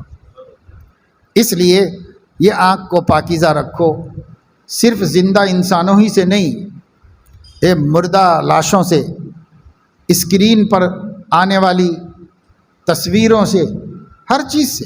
جو برا اثر آپ کو کسی عورت کو دیکھ کر ہوتا ہے اس سے زیادہ برا اثر اسکرین پر دیکھی ہوئی عورت سے ہوتا ہے، اس سے زیادہ ہوتا ہے. کیوں؟ اس واسطے کہ انسان کتنا بھی گیا گزرا ہو، سام میں کوئی غیر عورت یا اپنی کوئی نامحرم رشتہ دار ہی صحیح سامنے آ جائے تو آنکھ بھر کے نہیں دیکھتا. وہ اس کو فطری حیا پھر بھی روکتی ہے، اس کو نہیں دیکھتا. لیکن یہ تصویروں میں چونکہ جان نہیں ہے تو ڈر نہیں ہے ان کا، ان سے حیا بھی نہیں آتی. اس لیے آدمی آنکھ بھر کے دیکھتا ہے، دماغ میں دل میں اتار لیتا ہے اس کو. پھر یہ زیادہ نقصان دہ ہے، زندہ نامحرموں کو دیکھنے سے زیادہ نقصان دہ. اس وجہ سے یہ کام اگر قابو میں آ جائے گا سب کا، یہ سب کی ضرورت ہے، سب کے قابو میں نگاہیں آ جائیں بس. پھر دیکھو اللہ تعالیٰ کیسی مدد ہے. ذالک ازکیٰ لہم، اللہ نے قل للمؤمنین یغضوا من ابصارہم ویحفظوا فروجہم ذالک ازکیٰ لہم. آپ یوں کہہ سکتے ہیں ترجمہ اس کا کہ آپ مومنین سے کہہ دیجئے کہ نگاہیں نیچی رکھ کر شرمگاہیں محفوظ کر لو. ذالک ازکیٰ لہم، اور یہ تمہارے لیے بڑی پاکیزگی کی بات ہے کہ آنکھیں بھی پاک ہو جائیں گی اور دل بھی پاک ہو جائے گا. یہ بڑی پاکیزگی کی بات ہے. تو سوال پیدا ہوتا ہے کام مگر بڑا مشکل ہے تو بڑی کام کی چیز اللہ فرما رہے ہیں، لیکن عمل بہت مشکل ہے اس پر. تو اس کا حل فوراً ہے، ان اللہ خبیر بما یصنعون. جو بھی تم شرارت کرتے ہو اللہ باخبر ہے. یعملون نہیں فرمایا، یصنعون فرمایا. جو بھی تم شرارت کرو گے اللہ باخبر ہے. یہ ایک عقیدہ تازہ رکھو، نگاہیں محفوظ ہو جائیں گے، ہر حکم پر عمل آسان ہو جائے گا. اللہ جانتا ہے، اللہ دیکھ رہا ہے، اللہ باخبر ہے، اللہ باخبر ہے. اس کو تازہ رکھو. ہم انگلش میڈیم اسکول میں پڑھا رہے تھے اور ہمیں بہت کام کرا رہے تھے، ہر کام کو بلا رہے بول رہے ہیں. ہم نے ایک درخواست دے کے تنخواہ بڑھاؤ بول کے، لیکن انہوں نے نظر انداز کر دی اور ہم اسکول سے نکل گئے. اب الحمدللہ مسجد میں امامت کرا رہا ہوں اور اب ایک درجہ بھی دیتا ہوں بولے ہیں. میں خوش ہوں، لیکن گھر والے اور دوست پکارتے رہتے ہیں کہ اچھی خاصی تنخواہ تھی، کیوں ایسا کرے، اب یہ پیسے کیا ہوتے آپ کو بول کے. میں تو خوش ہوں، اب آپ بتائیے حضرت میں کیا کروں. تو بابا تم خوش ہو تو دنیا ناراض ہونے دو، کیا کرنا ہے.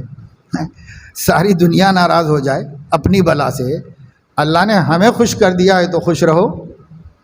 اور خوشی تو آپ کو ملی ہے، نہ کوئی چرا سکتا ہے نہ کوئی لوٹ سکتا ہے آپ سے، تو اس لیے خوش رہو. اب نصیحت کرنے والے کرتے رہیں گے. البتہ یہ ہے کہ اگر معقول تنخواہ تھی اور وہ لوگ جو زیادتی کر رہے تھے وہ زیادتی قابل برداشت تھی تو پہلے کسی سے مشورہ کر لینا چاہیے تھا. مشورہ کرتے تو شاید یہی کہا جاتا کہ بھائی تھوڑا بہت گوارا کر لو. ہوتے ہی ہیں، ہر آفس میں ہر باس ظلم کرتا ہے، ہر آفیسر اپنی چلاتا ہے. گوارا کر لو، اگر اچھی آمدنی ہے، حلال آمدنی ہے، پڑھا کے پیسے مل رہے جو بھی کر کے، تو کوئی بات نہیں. تو یہ مشورہ اس وقت دے سکتے تھے جب آپ ریزائن نہ کرتے.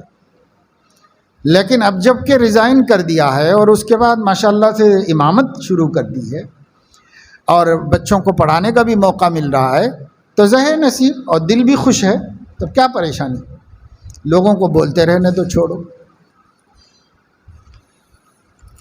کیسے روکوں پوچھ رہے ہیں آپ؟ ہم کیسے روک سکتے ہیں بھائی؟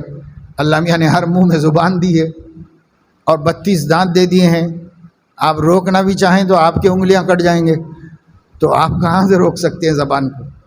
بولنے دو، بولنے والے بولتے رہیں گے، اپنا جو ہم اچھا ہے اپنے حق میں کرتے رہو، بس اللہ کا شکر ادا کرو۔ زیادہ نہیں سنو ایسے لوگوں کی باتیں کہ کہیں پھر موجودہ دین کی خدمت کی ناقدری نہ ہو جائے۔ وقت کی قدر نہیں ہو رہی ہے۔ اصل میں میری کچھ نمازیں قضا ہیں، بار بار ارادہ کرتا ہوں کہ آج سے پڑھنا چالو کروں، پر ہر وقت سستی و غفلت میں وقت گزر رہا ہے۔ اس کا جواب یہ ہے کہ سستی نہ کرو، کام شروع کر دو بھائی، اور یہ طے کر لو کہ یہ ٹائم مقرر ہے اس کام کے لیے، اس وقت یہ کام کرنا ہے۔ کوئی ایسا وقت جو مکروہ نہ ہو اور اپنے کاموں کے حساب سے سیٹ ہوتا ہو، ایسا ایک آدھا گھنٹہ مقرر کر لو، 15-20 منٹ مقرر کر لو، اور فوراً سے وضو بناؤ، جتنی اس میں ادا ہو سکتی ہیں اس ٹائم میں ادا کر لیتے، اپنی کاپی میں کٹ کرتے رہو کہ اتنے نکل گئے، اتنے کم ہو گئے، اتنے کم ہو گئے، اس کو کرتے رہو۔ اس کے لیے ارادے کی ضرورت ہے۔ باقی آپ چستی کا انتظار کرو گے تو بھائی چستی نہیں ہے ایسا تو نہیں ہے، چستی بہت ہے، اور اس کا ثبوت آپ کی دنیا ہے کہ آپ اپنی دنیا میں سستی نہیں کر رہے، چستی کر رہے ہیں۔ دکان پہ کام کرتے ہیں تو جا رہے ہیں کہ نہیں جا رہے ہیں؟ ایک دن طبیعت اچھی نہیں ہے تو بھی جا رہے ہیں، اس لیے جا رہے ہیں کہ صاحب کہیں نکال نہ دے وہ مجھے، چلو وہیں جا کے بیٹھ جائیں گے کچھ کریں گے، یا یہ کہ پیسے کاٹ لے گا تو گھر میں تنگی ہو جائے گی۔ تو ان دنیاوی مفادات کے لیے جب ہم تکلیفیں اٹھا کر سستی کے بجائے چستی دکھا سکتے ہیں تو اپنی آخرت اور عاقبت کے واسطے کیوں نہیں ہم چست ہو سکتے؟ اسی لیے حضرت خواجہ صاحب رحمۃ اللہ علیہ نے فرمایا، اے کہ تو دنیا میں اتنا چست ہے، دین میں کیوں آخر اتنا سست ہے؟ تو سستی نہیں ہے، وہ نفس کا دھوکا ہے۔ ماشاءاللہ صحت مند ہے، نوجوان ہے، اگر نوجوان ہے سائل تو صحت مند ہے، نوجوان ہے، دوسرے کام کر سک رہا ہے، یہ کام کیوں نہیں کر سکتا؟ یہ بھی کر سکتا ہے، بس ایک ٹائم مقرر کر لو اور اس میں کسی کی پرواہ نہ کرو، اس ٹائم میں اپنا کام کرو، بس اس طرح کام کرو، اس سے اللہ تعالیٰ برکت دیں گے، وہ کام ہو جائے گا۔ خواجہ صاحب نے ہی حضرت تھانوی کا ایک ملفوظ، ان کے سارے اشعار حضرت کے ملفوظات ہیں، ایک ملفوظ کو اس طرح بیان کیا ہے، فرما گئے ہیں حکیم الامت یہ، سستی کا علاج بس ہے چستی۔ کسی نے پوچھا ہوگا حضرت نے فرمایا سستی کا علاج چستی؟ بھائی سستی اگر آ سکتی ہے تو چستی کیوں نہیں آ سکتی؟ اگر ہم سستی کا مظاہرہ کر سکتے ہیں تو چستی کا کیوں نہیں کر سکتے؟ یہ بھی تو ہم ہی کر رہے ہیں، جب یہ ہم کر رہے ہیں تو وہ کیوں نہیں کر سکتے؟ اس لیے کچھ چیزیں نفسیاتی ہوتی ہیں، بس ذرا غور کر لو تو وہ کوئی روگ نہیں ہے، وہ کوئی عذر نہیں ہے، وہ کوئی مانع نہیں ہے، کوئی رکاوٹ نہیں، تھوڑا غور کر لو تو سمجھ میں آ جائے گا۔ اس لیے اس کا علاج طے کر کے کام شروع کر دو، اور کبھی چستی آنے کا انتظار ہی مت کرو، 1000 سستی سے صحیح مگر روزانہ یہ کام کر لیا کرو۔ کئی مہینوں سے میرا ذکر بند ہے، اب پھر سے چالو کرنا چاہ رہا ہوں، پر ذکر کے لیے وقت ہی نہیں مل رہا ہے۔ آج کل سے شروع کروں گا، اس میں وقت ضائع ہو رہا ہے۔ جب وقت ہی نہیں ہے تو ارادہ کیسا ہو رہا ہے کہ شروع کروں گا؟ ارے بھائی آپ کے ذہن میں ہوگا کہ شروع کروں گا تو ہو جائے گا، وقت بھی نکل جائے گا، اسی لیے شروع کرنا چاہ رہے ہیں آپ، لیکن وقت ملنے کا انتظار کر رہے ہیں۔ وقت ملنا کبھی بھی نہیں ملے گا، آپ وقت نکالو گے تو نکل جائے گا۔ وقت کو ایسا سمجھیے آپ جیسا پھگا ہوتا ہے، تو بلینو کیا کہتے ہیں اس کو، کچھ ایسے بچے بچے انگلش میں بولتے ہیں جس میں ہوا پھونکی جاتی ہے، ربر، بلون. چلو یہ بلون ہے، تو اب اس کے اندر چھوٹا بچہ ہوا پھونکتا ہے تو اتنا ہی ہوتا ہے، سمجھے؟ ٹماٹر بھی نہیں بنتا. اب وہی اپنے بھائی کو دیتا ہے تو وہ اسے اس سے بڑا بنا دیتا ہے، اور اس کے ابو کو دیتا ہے تو وہ بڑا کدو بنا دیتا ہے اس کو، سمجھے؟ تو طاقت تو اس کے اندر موجود ہے، وہ کدو بھی بن سکتا ہے اور ٹماٹر بھی بن سکتا ہے، چھوٹا سا بیر بھی بن سکتا ہے، سب بننے کی اس میں کیپیسٹی ہے، مگر پھونکنے والے کی پھونک میں دم ہونا چاہیے کہ وہ کتنا پھونکے گا. آپ کے اندر اللہ نے سب کاموں کی گنجائش رکھی ہے. وقت بہت ہے بھائی، اسی 24 گھنٹے میں لوگ اتنا کام کر رہے ہیں کہ پوچھنا پڑ رہا ہے کہ کیا آپ کا 36 گھنٹے کا دن ہے؟ یہ پوچھنا پڑ رہا ان سے. کسی کا 48 گھنٹے کا ہو گیا ہے. اتنا کام کر رہے ہیں لوگ نہیں، اور اسی 24 گھنٹے میں ہم کو ہمارے ضروری کام بھی نہیں ہو پا رہے، اور پھر کیا تیر مار رہے ہیں کہ صاحب کوئی کروڑ پتی بن گئے ہیں، بہت بڑے ارب پتی بن گئے ہیں، منسٹر بن گئے ہیں، چلو ادھر لگ گیا وقت. وہ بھی نہیں ہوا ہے تو گیا کہاں آخر وقت ہمارا؟ تو یہ سوچنے میں چلا گیا. اس لیے وقت کو استعمال کر لو. آپ کی ہمت میں جتنے پھونک مارو گے اتنا بڑا ہوگا وہ، جتنے کام کر. ایک آدمی 24 گھنٹے میں صرف فرض نماز پڑھ سکتا ہے، ٹھیک ہے، اور ایک دوسرا آدمی ہے نوافل بھی پڑھ رہا ہے، ایک تیسرا آدمی ہے تہجد بھی پڑھ رہا ہے. کہتے ہیں کہ امام ابو حنیفہ رحمۃ اللہ علیہ 200 رکعت نفل رات میں پڑھتے تھے. تو بھائی ان کے پھونکنے کی طاقت بہت تھی، وہ دن بڑا کرتے جاتے تھے اور اس کے اندر اپنے کام بھرتے جاتے تھے. ہم بھی اپنے وقت کو خود بڑا کر لیں بھائی، نہیں کرو گے تو سکڑ کے اتنا سا ہو جائے گا 1 انچ کا، بس اس میں ہوا بھی نہیں ہوگی، اتنا سا ہو جائے گا. اس لیے اس میں وقت آپ بڑھاؤ، کتنا بڑھا سکتے ہو بڑھا لو. یہ سمجھو کہ ایک بہت بڑا فلسفہ ہے. اگر یہ سمجھ میں آ گیا تو کبھی نہیں بولیں گے کہ ٹائم نہیں مل رہا، کبھی کسی کام کے لیے نہیں بولیں گے آپ کے ٹائم نہیں مل رہا ہے. بہت ٹائم ہے، نکالو تو ہے، نہیں نکالو تو کچھ بھی نہیں.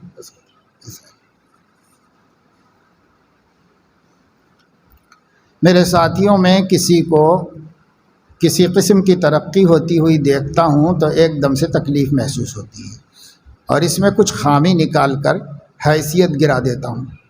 کیا یہ حسد ہے؟ اگر ہے تو علاج کیا ہے؟ رہبری فرمائیں. دیکھو اس کے بھی کچھ درجے ہیں. پہلا درجہ یہ ہے کہ محض آپ کو خیال ہوا کہ ارے اس کو اتنی بڑی چیز مل گئی، ایسا خیال ہوا، تھوڑا سا شاک ہوا، تو یہ فطرت ہے، اس پر کوئی مواخذہ نہیں ہے آپ سے. اس کے آگے کا درجہ یہ ہے کہ اس تأثر کی وجہ سے آپ کے دل میں یہ خواہش ہو کہ وہ محروم ہو جائے اس نعمت سے. عزت والا ہے تو ذلیل ہو جائے، مال مل گیا ہے تو محتاج ہو جائے، حسین ہے تو بدشکل ہو جائے، بال بچوں والا ہے تو محروم ہو جائے. جس چیز پر بھی ہوا ہے خیال، تو اگر ایک چھوٹا سا شاک لگا ہے تو فطرت ہے کہ میرے پاس نہیں ہے اس کے پاس ہے، تھوڑی تکلیف ہوتی ہے، کوئی بات نہیں، یہ غیر اختیاری ہے، اس پر کوئی مواخذہ نہیں. اس کے آگے اس کے محروم ہونے کی تمنا دل میں آتی ہے تو یہ اختیاری تمنا ہے، اور یہ ہے مذموم عمل، اسی کا نام حسد ہے. پہلے والے درجے میں گھبرانے کی ضرورت نہیں. ایسا بھی کیوں آیا خیال؟ ایک صاحب پوچھ رہے تھے سوال کہ ایسا بھی نہیں آنے کے واسطے کیا کروں؟ تو میں نے کہا کہ بھائی کچھ بھی نہ کرو، کچھ بھی مت کرو، آنے دو، کیا ہونے کا ہے ایسا بھی نہیں آنے کا کیوں حل نکالنا چاہ رہے آپ؟ آنے دو ایسا خیال، اس میں کیا حرج ہے؟ ایک آدمی حساس نہیں ہوتا تو اس کو نہیں آتا خیال ایسا.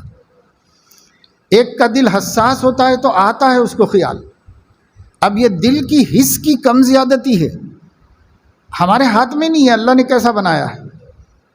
اس لیے وہاں تک جب آپ سے پوچھا نہیں جائے گا تو جو ہاتھ میں ہے اس کی فکر نہیں کر رہے، جو ہاتھ میں نہیں ہے اس کی فکر کر رہے ہیں۔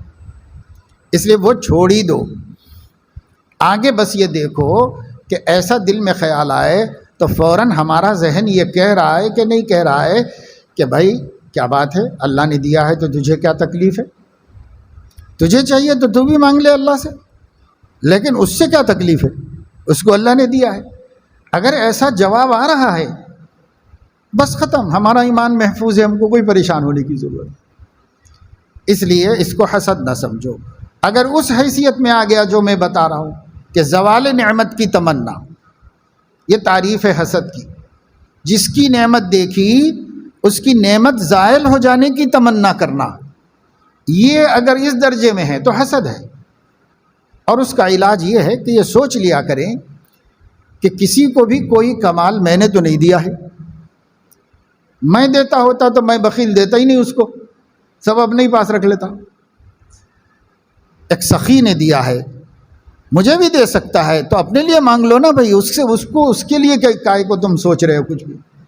یہ سوچنا چاہیے، اور یہ سوچنا چاہیے کہ حق تعالی شانہ کے فیصلوں پر ناراض ہونا حق تعالی شانہ سے ناراض ہو جانا ہے، اور جب تم اللہ سے ناراض ہو جاؤ گے تو تمہارا کیا بنے گا، جو نعمتیں ہیں وہ بھی جائیں گی ہاتھ سے۔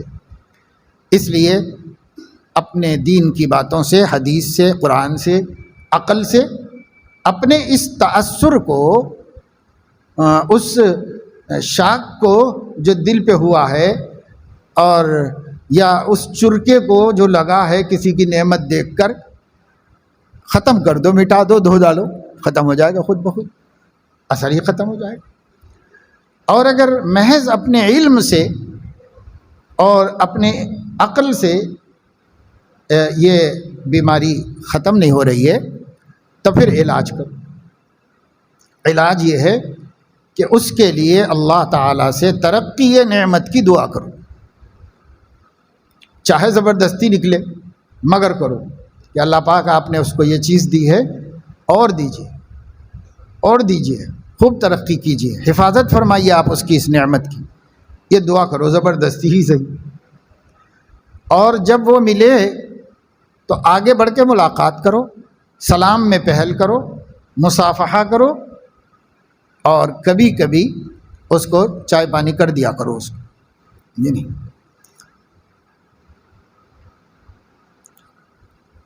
اب یہ جو کہتے ہیں آپ کہ میں اس کو حیثیت گراتا ہوں کسی طریقے سے، یہ مت کرو، کیونکہ یہ کرنا نہیں کرنا آپ کے ہاتھ میں ہے نا، اس پر سوال ہوگا اللہ کے پاس، اس لیے یہ نہیں کرو، بلکہ دل گھٹ کر کے اس کی اور تعریف کر دو کہ ماشاءاللہ ہمارے بھائی اللہ نے یہ نعمت دی ہے، ان کو اللہ اور دے اور ترقی کرے، ایسے بولو، گراؤ مت اس کو، اس کی کوئی کمزوری لا کے شرمندہ مت کرو، دعا کرو کہ اللہ وہ کمزوری بھی دور کر دے بھائی کی، اس کی دعا کرو۔ یہ علاج ہے۔ علاج ذرا سخت ہے مگر کرنا پڑے گا، تو کریں گے تو فائدہ ہوگا۔ ایک آدمی تھا، جھوٹا مرشد تھا، بدعتی مرشد، کراچی میں۔ جب حضرت حکیم اختر صاحب رحمۃ اللہ علیہ وہاں تشریف لے گئے اور کراچی میں خانقاہ قائم ہوئی، تو وہ دیکھا کہ صاحب یہ کون آ گیا نیا پیر ہمارے محلے میں۔ اب نئے پیر کے بعد بڑے بڑے لوگ آ رہے ہیں اور بہت دیکھتے دیکھتے خانقاہ، تو اس کو حسد ہو گیا، یعنی حسد ہو کر اذیت پہنچانا، تکلیف دینا، دشمنی کرنا، بدنام کرنا، تہمتیں لگانا، ایسے کام شروع کر دیا۔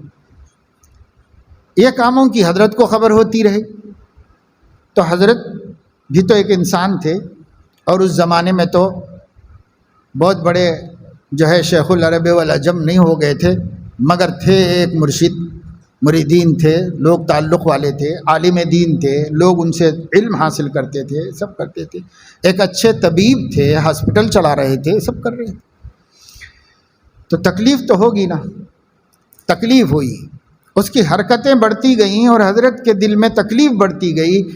یہ تکلیف جو ہے وہ بغض و عناد بن گئی، خود ہی بن جاتی ہو۔ جب بغض و عناد بن گئی تو اس آدمی کو دیکھنا تو کیا، اس کا نام سننا بھی گوارا نہیں ہوا۔ یہ بات حضرت نے خود بیان فرمائی۔ ایک مجلس میں کہ پھر میرا یہ حال ہوا کہ نماز میں بھی اس کا تصور آ جاتا تو نماز پڑھنا مشکل ہو جاتا، ایسی دل میں عناد پیدا ہو گیا اور حسد پیدا ہو گیا، یعنی پریشان ہو گیا، میں ذکر کر رہا ہوں اور وہ یاد آ جاتا تو اس کا نام ذہن میں آ جاتا، بس فوراً جو ہے سارا معاملہ خراب ہو جاتا تھا۔ فوری شیخ کو لکھ کے بھیجا کہ ایسی ایسی صورتحال ہو گئی ہے، اب اس کا کیا حل کروں، کیسے علاج کروں؟ تو حضرت محی السنہ رحمہ اللہ کو لکھا تھا انہوں نے، حضرت نے ان کو جواب میں لکھا کہ اس شخص سے ملاقات کیا کیجیے، سلام میں پہل کیا کیجیے، آگے بڑھ کر مصافحہ کیا کیجیے، اور جب وہ مسجد سے نماز پڑھ کے نکلے تو اس کی جوتیاں سیدھی کر دیا کیجیے، کیونکہ ایک پیر تھا، وہ دوسرے لوگ کرتے تھے اس کی جوتیاں سیدھی، تو آپ بھی کر دیا کیجیے اس کی جوتیاں سیدھی، اور کبھی کبھی ہدیہ دیجیے، کبھی اپنے گھر پر چائے پانی کر دیجیے اس کا۔ تو حضرت حکیم صاحب نے خود فرمایا، یعنی کوئی راوی نہیں ہے، میں خود حضرت سے سن کے بتا رہا ہوں۔ حضرت نے فرمایا جب یہ خط پڑھ رہا تھا جواب میں تو میرے ہاتھ کانپ رہے تھے، اور میں یہ طے کر لیا کہ یہ ایسی دوائی ہے، ایک ایسا نسخہ آیا ہے کہ میں تو اس پہ عمل نہیں کر سکتا، یہ طے کر لیا، خط پڑھنے کے ساتھ ہی طے کر لیا۔ کیوں؟ اس واسطے کہ جس کا نام سننا اب گوارا نہیں ہے، اس کے جا کے مصافحہ کرنا، اس کی جوتیاں سیدھی کرنا، اس کو گھر پہ کھانے پہ بلانا، یہ تو میرے سے نہیں ہو سکتا، یہ دوا میں نہیں پی سکتا۔ دیکھو اہل اللہ بھی بشر ہیں، سارے بشری ان کے اندر کمیاں بھی موجود ہیں،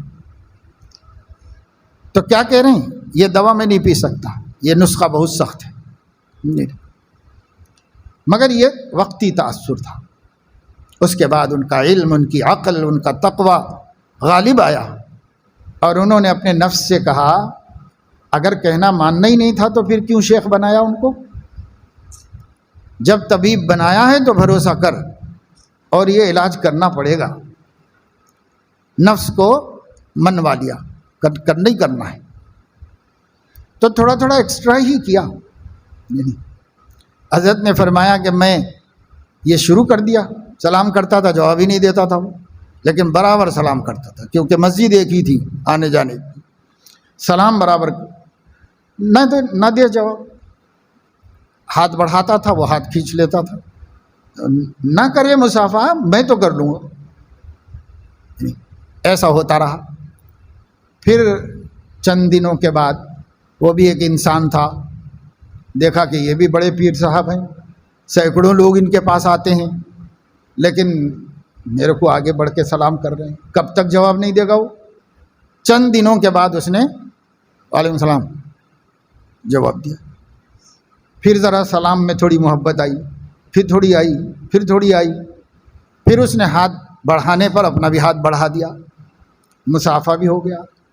کبھی جوتی حضرت سیدھی، ارے رے رے نہیں کریے، آپ بڑے آدمی ہیں، ایسا مت کریے، ایسا مت کریے، تو روکنے لگا حضرت کو۔ پھر حضرت نے فرمایا کہ شیخ نے تو مجھے چائے پانی کے لیے کہا تھا، تو میں تو مرغ مسلم کی دعوت کیا، یعنی آج کل کا مرغ نہیں، آج کل تو سب سے بے حیثیت چیز مرغ ہو گیا ہے، سمجھے؟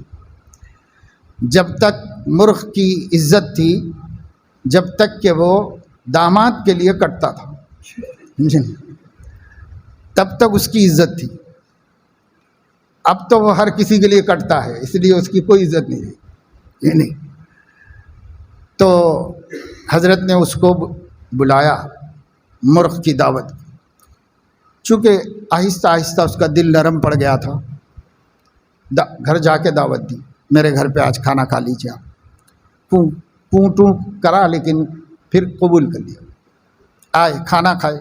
اب کسی کے دسترخوان پہ کھانا کھانے کے بعد کیا عناد باقی رہے گا، کیا بغض باقی رہے گا، ختم ہی ہو گیا۔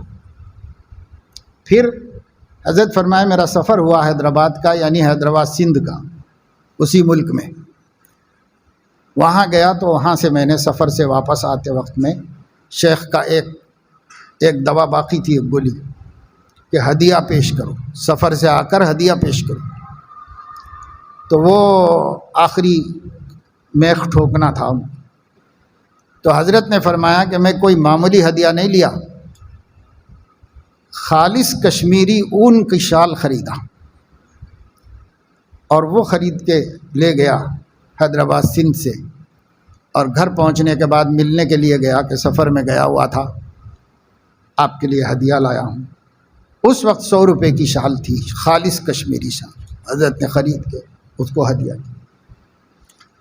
تو یہ ساری دوائیں ہو گئی، پورا علاج مکمل کیا، اخلاص سے کیا۔ پیر دیکھ رہے رہا تھا، پیر انڈیا میں تھا، وہ پاکستان میں تھی، لیکن پیر مانا تھا تو کہنا بھی ماننا ہی تھا، اس لیے اس کے اوپر انہوں نے عمل کیا۔ تو حضرت نے بہت جذبات میں آ کر اور اشکبار ہو کر یہ فرمایا کہ آج وہ شخص میری خانقاہ میں سب سے بڑا خادم ہے میرا۔ اگر کسی کو یقین نہ آئے تو کراچی آ کے دیکھ لو، میں اٹھتا ہوں تو چھڑی لے کے سب سے پہلے ہاتھ میں دینے والا، میں باہر نکلتا ہوں تو سب سے پہلے جوتیاں رکھنے والا، سب سے بڑا خادم ہے خانقاہ کے۔ اب ہم کیا مشائخ کی قدر کرتے ہیں کہ شیخ کو الو سمجھتے ہیں، ایسا نہیں بولنا چاہیے تھا حضرت کو، ایسا نہیں کہنا چاہیے تھا حضرت کو، تو حضرت ہی کیا رہا بھائی، وہ آپ ہی بڑے حضرت بن جاؤ سب سے۔ علاقہ کرناٹک میں ایک جگہ گورواڈی ہے، وہاں ایک بزرگ حضرت اسماعیل شاہ قادری ہیں، قادری سلسلے کے بزرگ ہیں، یا ایسی ہی بناوٹی مزار ہے، اللہ عالم، مجھے کیا معلوم، میرے کو حیدرآباد کے مزاروں کا نہیں معلوم، کرناٹک کے مزاروں کا کیا معلوم ہے مجھے۔ السلام علیکم ورحمۃ اللہ۔ جمعے کے دن سورہ کہف کو کس طرح پڑھا جائے؟ کیا پہلا رکوع اور آخری رکوع پڑھ لینے سے وہی فضیلت جو مکمل صورت کے پڑھ لینے سے حاصل ہو جاتی ہے؟ صحیح صورتحال سے آگاہ فرمائیں۔ اصل میں یہ ہے کہ وہ دجال کے فتنے سے بچنے کے واسطے تو آخری رکوع پڑھ لینا بھی کافی، کیونکہ روایتوں میں ایسا آیا ہے۔ اب پوری سورہ کہف پڑھنا یہ جمعے کی سنتوں میں ایک سنت ہے، یعنی مستحب درجے کی سنت ہے، اس لیے پوری سورہ کہف پڑھنے کا اہتمام کرنا چاہیے۔ رہا فضیلت تو ظاہر ہے کہ پوری سورت پڑھنے کا جو ثواب ہے وہ ایک رکوع پڑھنے کا تو نہیں، آگے پیچھے کا پڑھ لینے سے پورا تو نہیں ہوتا نا، اس لیے 2 رکوع کا ثواب ملے گا، پوری پڑھو گے تو پورا ثواب ملے گا۔ جمعے کے دن کسی وقت پڑھ لینا بس۔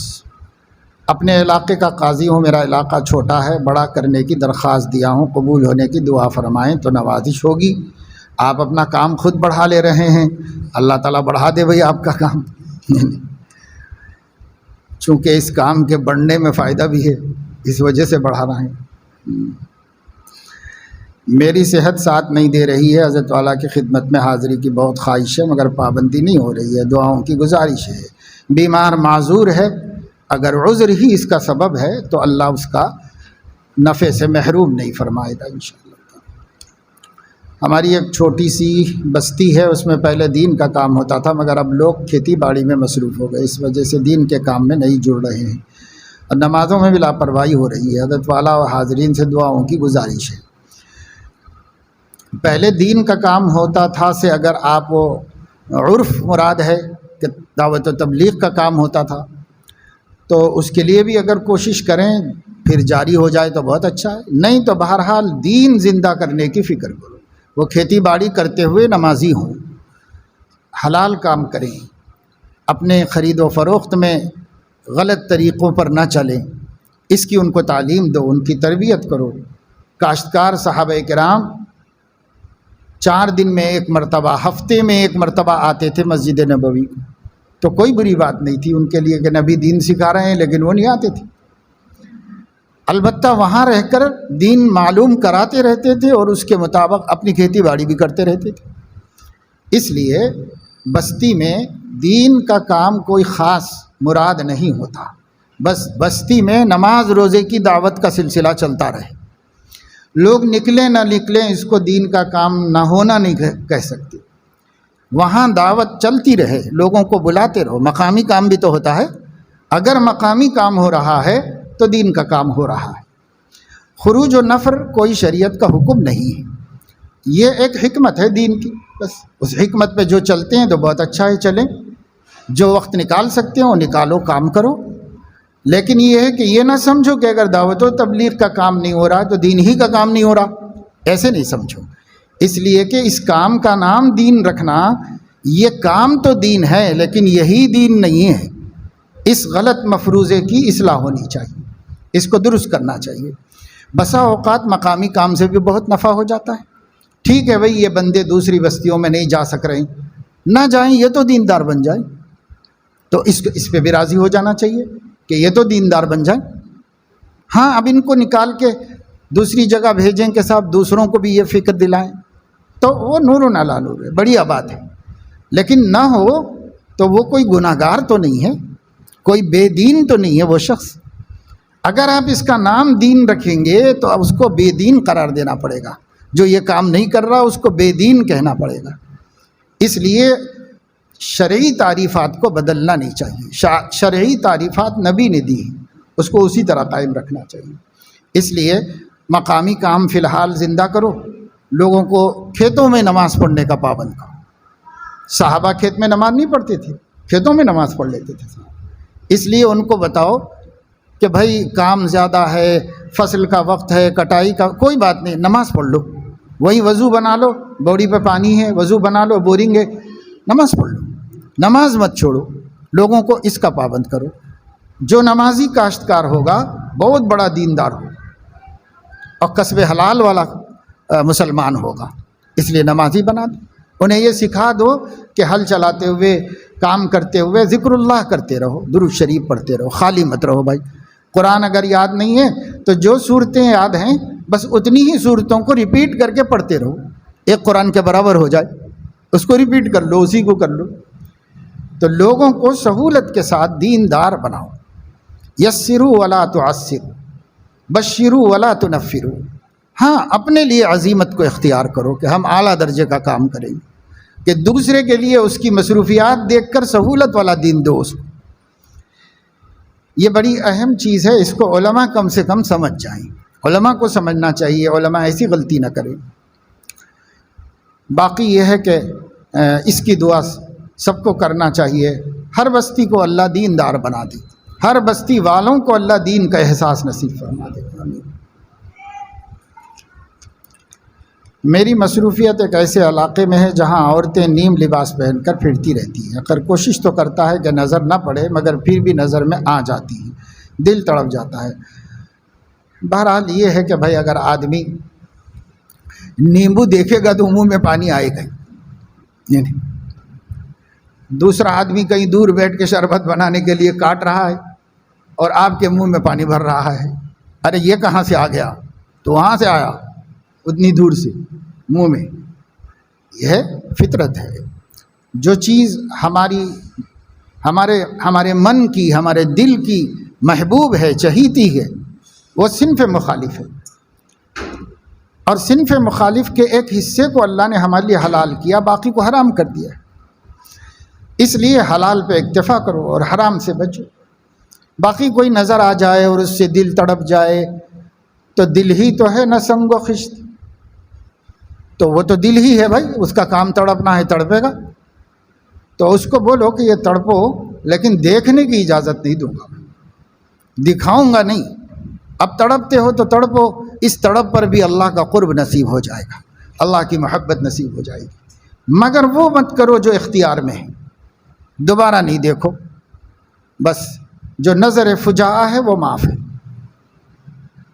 اور ایسے ماحول سے اگر ہٹ کر کہیں نوکری مل سکتی ہو تو تلاش کرو، نہیں بھئی اپنا ذریعہ وہی ہے اور ماحول دوسرا کا تو ہم بدل نہیں سکتے، کمپنیوں کا ماحول ہم کیا بدلیں گے، لیکن اب ہماری وہی ڈگری ہے اور وہی کام کرنا ہے، تو کمپنی ہمارے دین کی ذمہ دار نہیں ہے، ہم اپنے دین کے ذمہ دار ہیں، اپنا دین اپنا ایمان خود بچا لو۔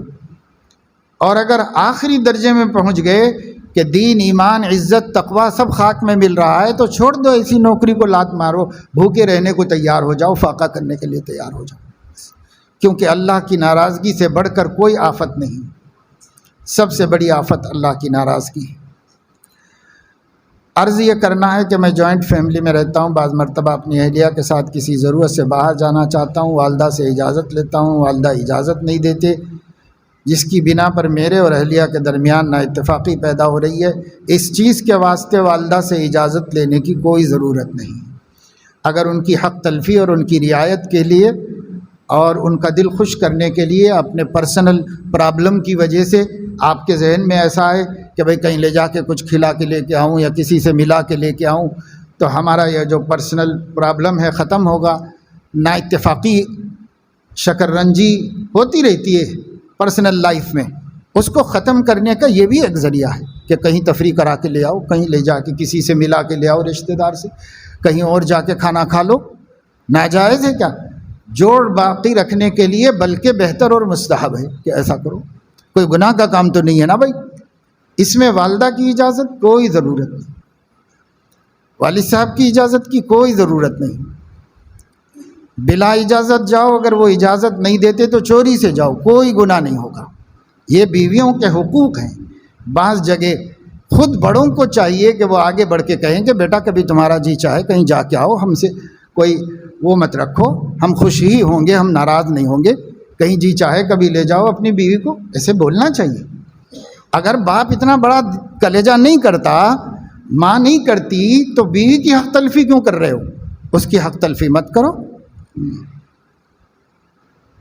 کمر میں تکلیف ہے، دعاؤں کی گزارش ہے، برائے کرم صحت کی دعا فرمائیں، اللہ پاک مکمل شفا عطا فرمائے، جلد سے جلد عطا فرمائے اللہ تعالیٰ۔ 5 وقتہ نمازوں کی پابندی ہوتی ہے، اکثر تہجد کی بھی توفیق ہوتی ہے، تلاوت کی نعمت بھی حاصل ہے، لیکن گناہوں کا ارتکاب ہوتا رہتا ہے۔ تنبہ ہونے پر توبہ و استغفار کی توفیق ہو جاتی ہے، خاص طور پر غصے میں جلدی، بد زبانی، بد نگاہی، بدگمانی جیسے کبائر کا مریض ہوں۔ دعا فرمائیے اور علاج تجویز فرمائیے۔ دعا تو کرتے ہیں، اللہ پاک سب کو ان امراض سے شفائے کاملہ نصیب فرمائے، صحت و قوت عطا فرمائے، روحانیت کو جیلا اور طاقت نصیب فرمائے۔ اور باقی علاج یہی ہے کہ بھائی یہ کام کا کرنا نہ کرنا اختیار میں ہے، اس لیے ہمت کرو اور ہمت کر کے ان گناہوں سے بچو۔ گناہوں سے بچنے والا ہی سب سے بڑا عبادت گزار ہے۔ یعنی ایک شخص صرف فرض نمازیں پڑھتا ہے، سنن مؤکدہ اور واجب ادا کرتا ہے اور کوئی نفل نہیں پڑھتا، لیکن گناہوں سے اور کبائر سے بچتا ہے، تو وہ بڑا عبادت گزار ہے اللہ کے نزدیک اس شخص سے جو گناہ نہیں چھوڑتا مگر بڑی بڑی عبادتیں کرتا ہے، اس سے زیادہ عبادت گزار ہے۔ اتق المحارم تکن اعبد الناس، یہ نبی نے فرمایا ہے۔ حضرت جی اکثر گھر سے باہر ہوتا ہے، کام میں مصروف ہو جاتا ہے، میری اہلیہ میرے کو بار بار فون کرتی ہے، کوئی بات بتاتا ہوں تو 1-2 کال پر نہیں بتاتی، بار بار کال اٹھانے میں میرے کو غصہ بہت آتا ہے، غصے میں اہلیہ کو بہت ڈانٹتا ہوں اور دوسروں کی کال اٹھاتا ہوں۔ کام میں مصروف ہوں تو کسی وقت حکمت سے سمجھا دیا کرو، سمجھاؤ۔ بعض ہیں عورتیں ایسی، خصوصاً آج کل کی لڑکیاں، وہ ہمیشہ بدگمان رہتی ہیں، بدگمانی کی وجہ سے بار بار فون کر کے سیٹسفائی ہوتی رہتی ہیں، تو اس واسطے ان کو کبھی سمجھاؤ کہ بھائی یہ کام خراب ہوتے ہیں، کام خراب ہوں گے تو نوکری کیسے ہوگی، نکال دے گا میرا باس مجھے، اس واسطے نہیں کیا کرو، اس سے ہماری تو روزی روٹی ختم ہو جائے گی۔ اسے اس کو سمجھاؤ۔ اور غصہ تو آنے کی بات ہے، غصہ تو آتا ہے، مگر کیا کرتے، غصے میں اتنا نہ ڈانٹو کہ معاملات گھر کے خراب ہو جائیں، اتنا نہ ڈانٹو، بولو تھوڑا صبر کر لو۔ نفسیات ہے، سب عورتیں تو نہیں کرتی ہیں، سب انتظار کرتی رہتی ہیں کہ شوہر آئیں گے آئیں گے آئیں گے، انتظار کرتی رہتی ہیں۔ بعض ہیں ایسے، کیا کریں گے، اور فون بھی ایک ایسی مصیبت ہو ہی گئی ہے، ان کے پاس بھی ہے آپ کے پاس بھی ہے، اب کیا کریں گے، فون ملانے کچھ کرنا بھی نہیں پڑتا، خاص نام تو بالکل سیٹ ہی ہوتے ہیں، بٹن دباؤ سیدھے کال چلی گئی، کیا کریں، صبر کر لو۔ کام بہت ڈسٹرب تو ہوتا ہے، بہت نقصان ہوتا ہے اس سے۔ آپ کی تو بیوی صاحبہ ہیں، ہمارا حال یہ ہے کہ کسی کی بھی بیوی صاحبہ ہیں، بس فون ملا، مولانا صاحب ایک مسئلہ پوچھنا تھا، بولو بھائی کیا بات ہے، تو میں خواب میں ایسا دیکھی ایسا دیکھی، لا حول ولا قوت الا باللہ، کام کیا ہو رہا ہے یہاں پر، کس کام میں مصروف ہے، اب ان کا خواب سمجھو کیا ہے اور اس کے بعد یہ کرو، لیکن کال پہ کال آ رہا ہے، ان کا آ رہا، ان کا آ رہا، ان کا۔ اگر ہم بولے کہ بھئی میں ابھی مصروف ہوں بعد میں کریے، تو ہم سمجھتے ہیں کہ ٹل جائے گا، نہیں ٹلے گا، پھر آئے گا برابر بعد میں۔ آپ بعد میں کرو بولے تھے بول کے آئے گا، سمجھے کیا وہ بھولنے والی قوم ہی نہیں ہے؟ ہر ضروری بات بھول جانا ہے، ہر غیر ضروری بات یاد رکھنا ہے اس کو، سمجھے نہیں؟ تو کیا کریں گے؟ صبر ہی کرنا پڑتا ہے، امت کے لیے صبر کرنا پڑتا ہے۔ آپ بیوی کے لیے صبر کر لیجئے بھائی، وہ تو زیادہ حق رکھتی ہے کہ اس کے لیے صبر کر لیجیے۔ میری اہلیہ غیر مقلد خاندان سے ہے، لیکن میرے کہنے پر رمضان میں 20 رکعت تراویح ادا کی اور نماز میں رکوع سجدے کی بھی اصلاح کی ہے، 5 وقتہ نمازوں کی پابند ہے، مزید بچے کو باوضو دودھ پلانے کا اہتمام بھی کرتی ہے۔ دریافت یہ کرنا ہے کہ اب آگے میں ایسا کیا کروں جس سے وہ غیر مقلدیت سے توبہ کر کے حنفی بن جائے؟ دیکھو، ایک ہے اس کا حنفی بننا، یہ کوئی ضروری نہیں۔ دوسرے ہے اس کا اہل السنت والجماعت میں ہونا، یہ ضروری ہے۔ اور اس کے لیے اس کو اتنا سکھا دو کہ اہل اللہ کو، علماء کو، فقہا کو، مجتہدین کو غلط نہ سمجھے، سب کا احترام کرے اور اس کے مطابق چلے۔ اب آپ کے کہنے سے ماشاءاللہ نماز بھی درست کر لی، یہ بھی بہت اچھا ہے، چلو میاں بیوی کی موافقت ہو جائے گی۔ نہیں تبھی نماز کا کسی خاص طریقے سے پڑھنا اتنا بڑا مسئلہ نہیں ہے، نہیں پڑھنے سے ویسی پڑھنا بھی بہتر ہے۔ اس لیے ہم یہی کہتے ہیں کہ ان لوگوں سے رشتہ مت کرو جو غالی ہیں، اور اگر وہ لوگ صرف اپنے مسلک پہ ہیں اور مسلمانوں کی عزت کرتے ہیں، علماء کی عزت کرتے ہیں، تو کوئی بات نہیں، ان سے رشتہ بھی ہو سکتا ہے، کوئی ایسی بات۔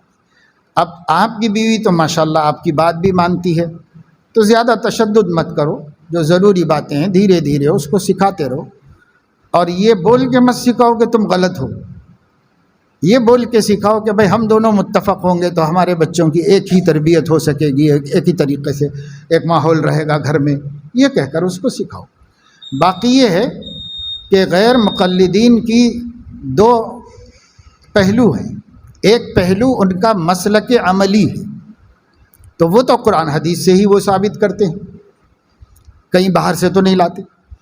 دوسرے ہے ان لوگوں کا اعتقاد سلف کے بارے میں، صالحین کے بارے میں، صحابہ کے بارے میں اور ائمہ اور محدثین کے بارے میں، تو وہ باطل خیالات ہیں جو اہل السنت والجماعت کے نہیں ہیں۔ تو اصلاح صرف یہاں تک ہو جائے کافی ہے کہ وہ اہل السنت میں آ جائیں۔ باقی مسلک تو بھائی اگر کسی کی بیوی شافعی ہے تو کیا بری بات ہے، رہنے دو، اسی نماز اس کو پڑھنے دو، کوئی حرج کی بات نہیں۔ تو 2 باتیں ذہن میں رکھنا چاہیے، ایک ہے عبادت اور احکام و مسائل، وہ جو ثابت ہیں ان کے بھی علماء ہیں، ان کی بھی کتابیں ہیں، تو اس میں ہم کو کوئی ان سے تشدد نہیں، جیسے ہم سختی سے اپنے دین پہ قائم ہیں، وہ رہنا چاہتے رہیں، ہمیں اس سے کوئی اختلاف نہیں۔ آج کل تو شاید بہت کم، لیکن پہلے ہم نے دیکھا کہ دعوت و تبلیغ میں کئی غیر اہل حدیث حضرات سرگرم کام کرتے تھے۔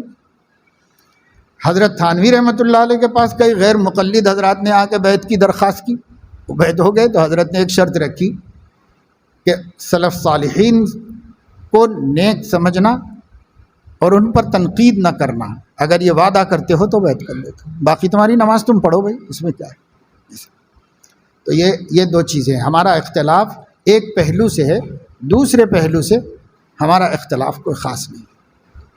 بندہ ذکر کرنا چاہتا ہے، تلاوت، مطالعہ، طبیعت کا تقاضا آ جاتا ہے، کبھی عذر آ جاتا ہے، یہ تو ہو گیا، قصہ ختم۔ چلو، سستی کاہلی کا علاج، ابھی یہ بات تو ہو چکی بھائی، سستی خود مت کرو، سستی اپنے ہاتھ میں ہے، سستی چھوڑ دو گے تو چست ہو جاؤ گے۔ انبیاء سست نہیں تھے، ہم ان کی امت ہیں، ہم کیسے سست ہو جائیں گے؟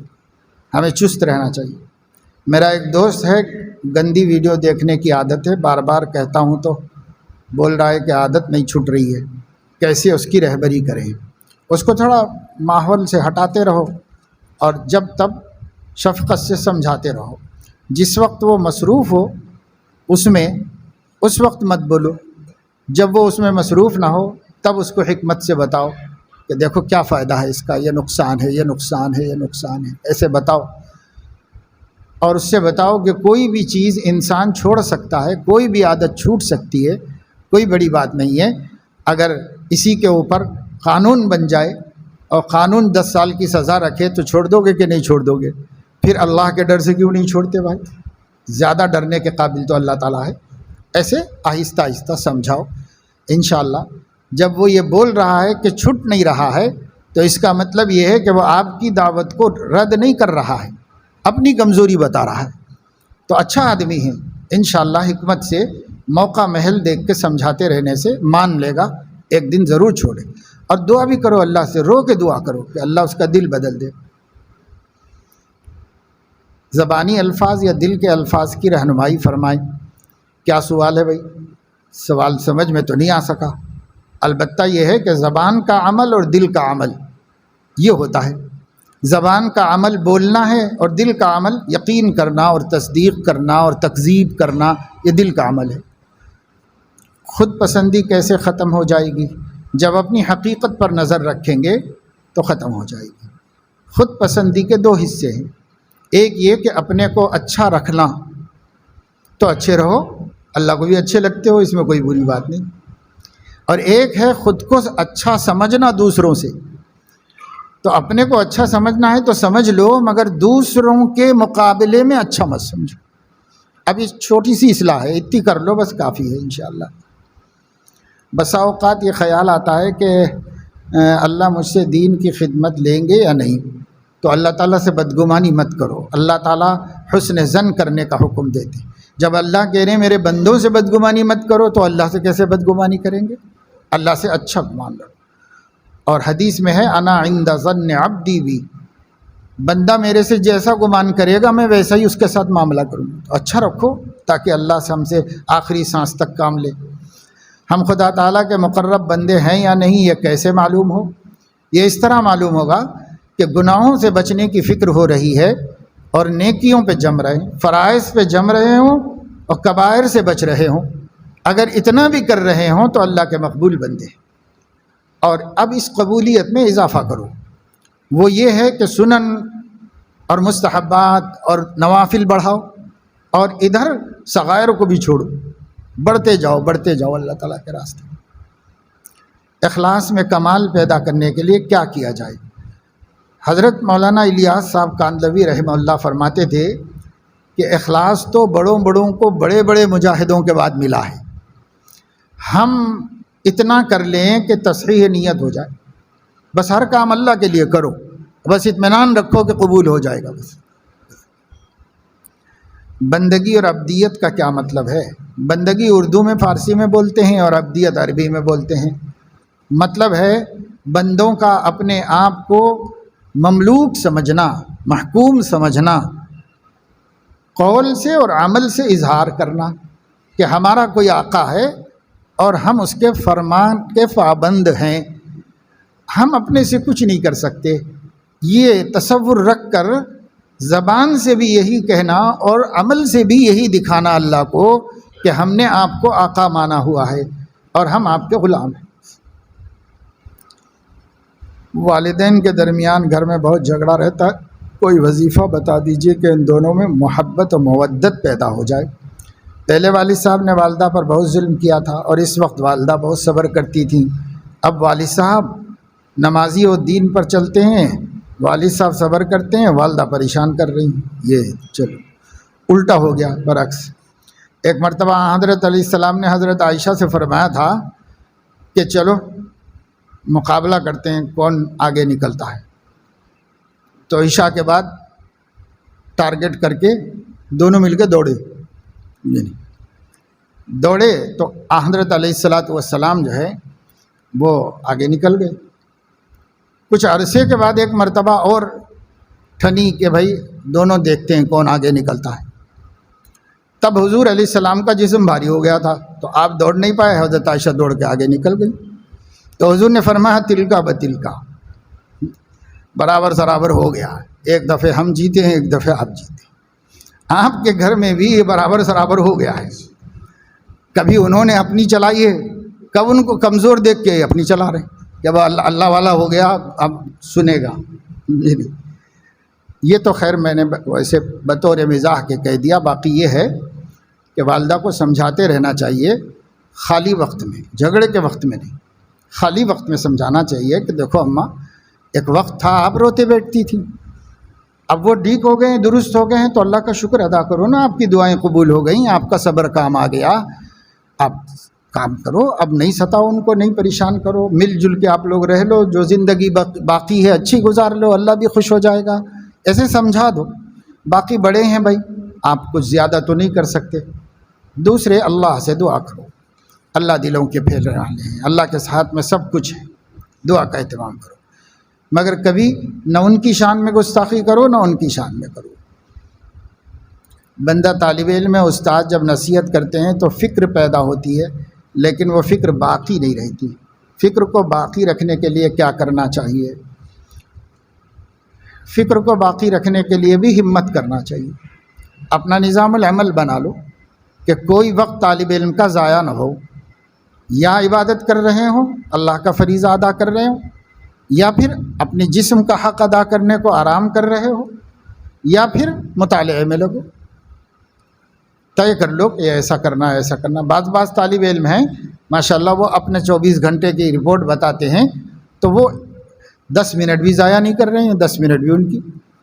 بعض طالب علم ہیں چھٹی میں، ابھی عید کی چھٹی میں گھر گئے تو واپس آئے تو انہوں نے اپنا ڈائری میں دکھایا کہ جانے سے پہلے لکھ لیا تھا انہوں نے کہ 10 دن گھر میں رہنا ہے تو ایسے رہنا ہے، ہم یہ کام کرنا، یہ کام کرنا، یہ کام کرنا، ذاتی کام، کپڑوں کے کام، دوسرے کام، ملنے ملانے کے کام، حقوق ادا کرنے کے کام، اور اللہ کی بندگی کے کام، مطالعے کا کام، جو جو کرنے کا تھا۔ موقع غنیمت ہے، 10 دن ہے ہمارے پاس، تو ایک پورا ٹائم ٹیبل بنا لیا اور پھر اسی کے مطابق گزارا بھی۔ ایسے بھی ہیں طالب علم، تو بھائی طالب علم اگر چاہے تو سب کر سکتے۔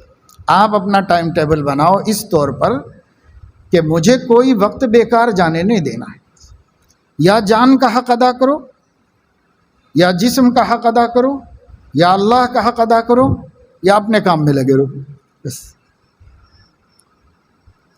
طالب علمی کے زمانے میں نسبت کی کیا اہمیت ہے؟ نسبت نام ہے خدا کی بندگی میں دل کے مطمئن ہو جانے کا۔ یہ تو طالب علم کو بھی چاہیے، استاد کو بھی چاہیے، پیر صاحب کو بھی چاہیے، مرید کو بھی چاہیے، سب کو چاہیے، ہر زمانے کی اہمیت ہے وہ۔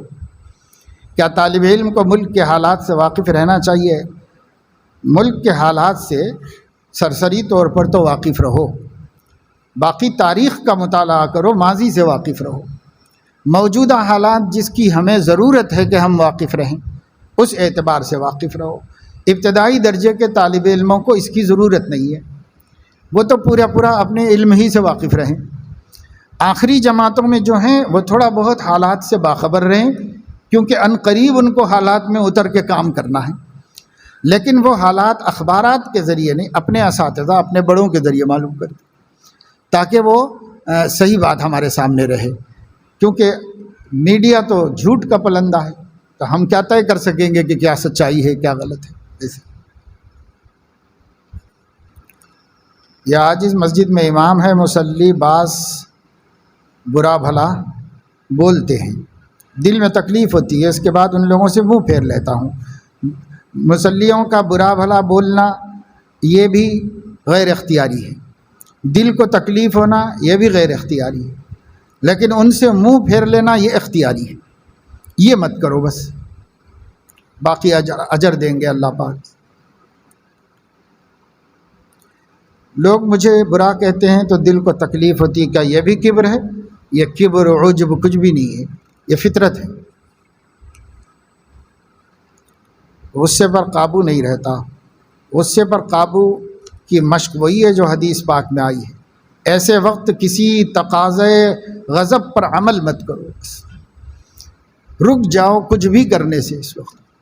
یہ ہے نیک اعمال میں دل نہیں لگتا، اعمال تو کر رہا ہوں مگر دل نہیں لگتا۔ پہلے تفصیل سے بول چکا ہوں کہ دل لگنے نہیں لگنے سے کوئی سروکار ہی مت رکھو۔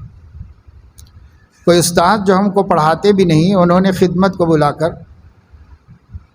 غلط کام کا کرنا چاہا تو پڑھانے والے کی بھی ایسی بات نہیں ماننا چاہیے، نہیں پڑھانے والی کی بھی نہیں، دوست کی بھی نہیں، غیر کی بھی نہیں، کسی کی بھی نہیں۔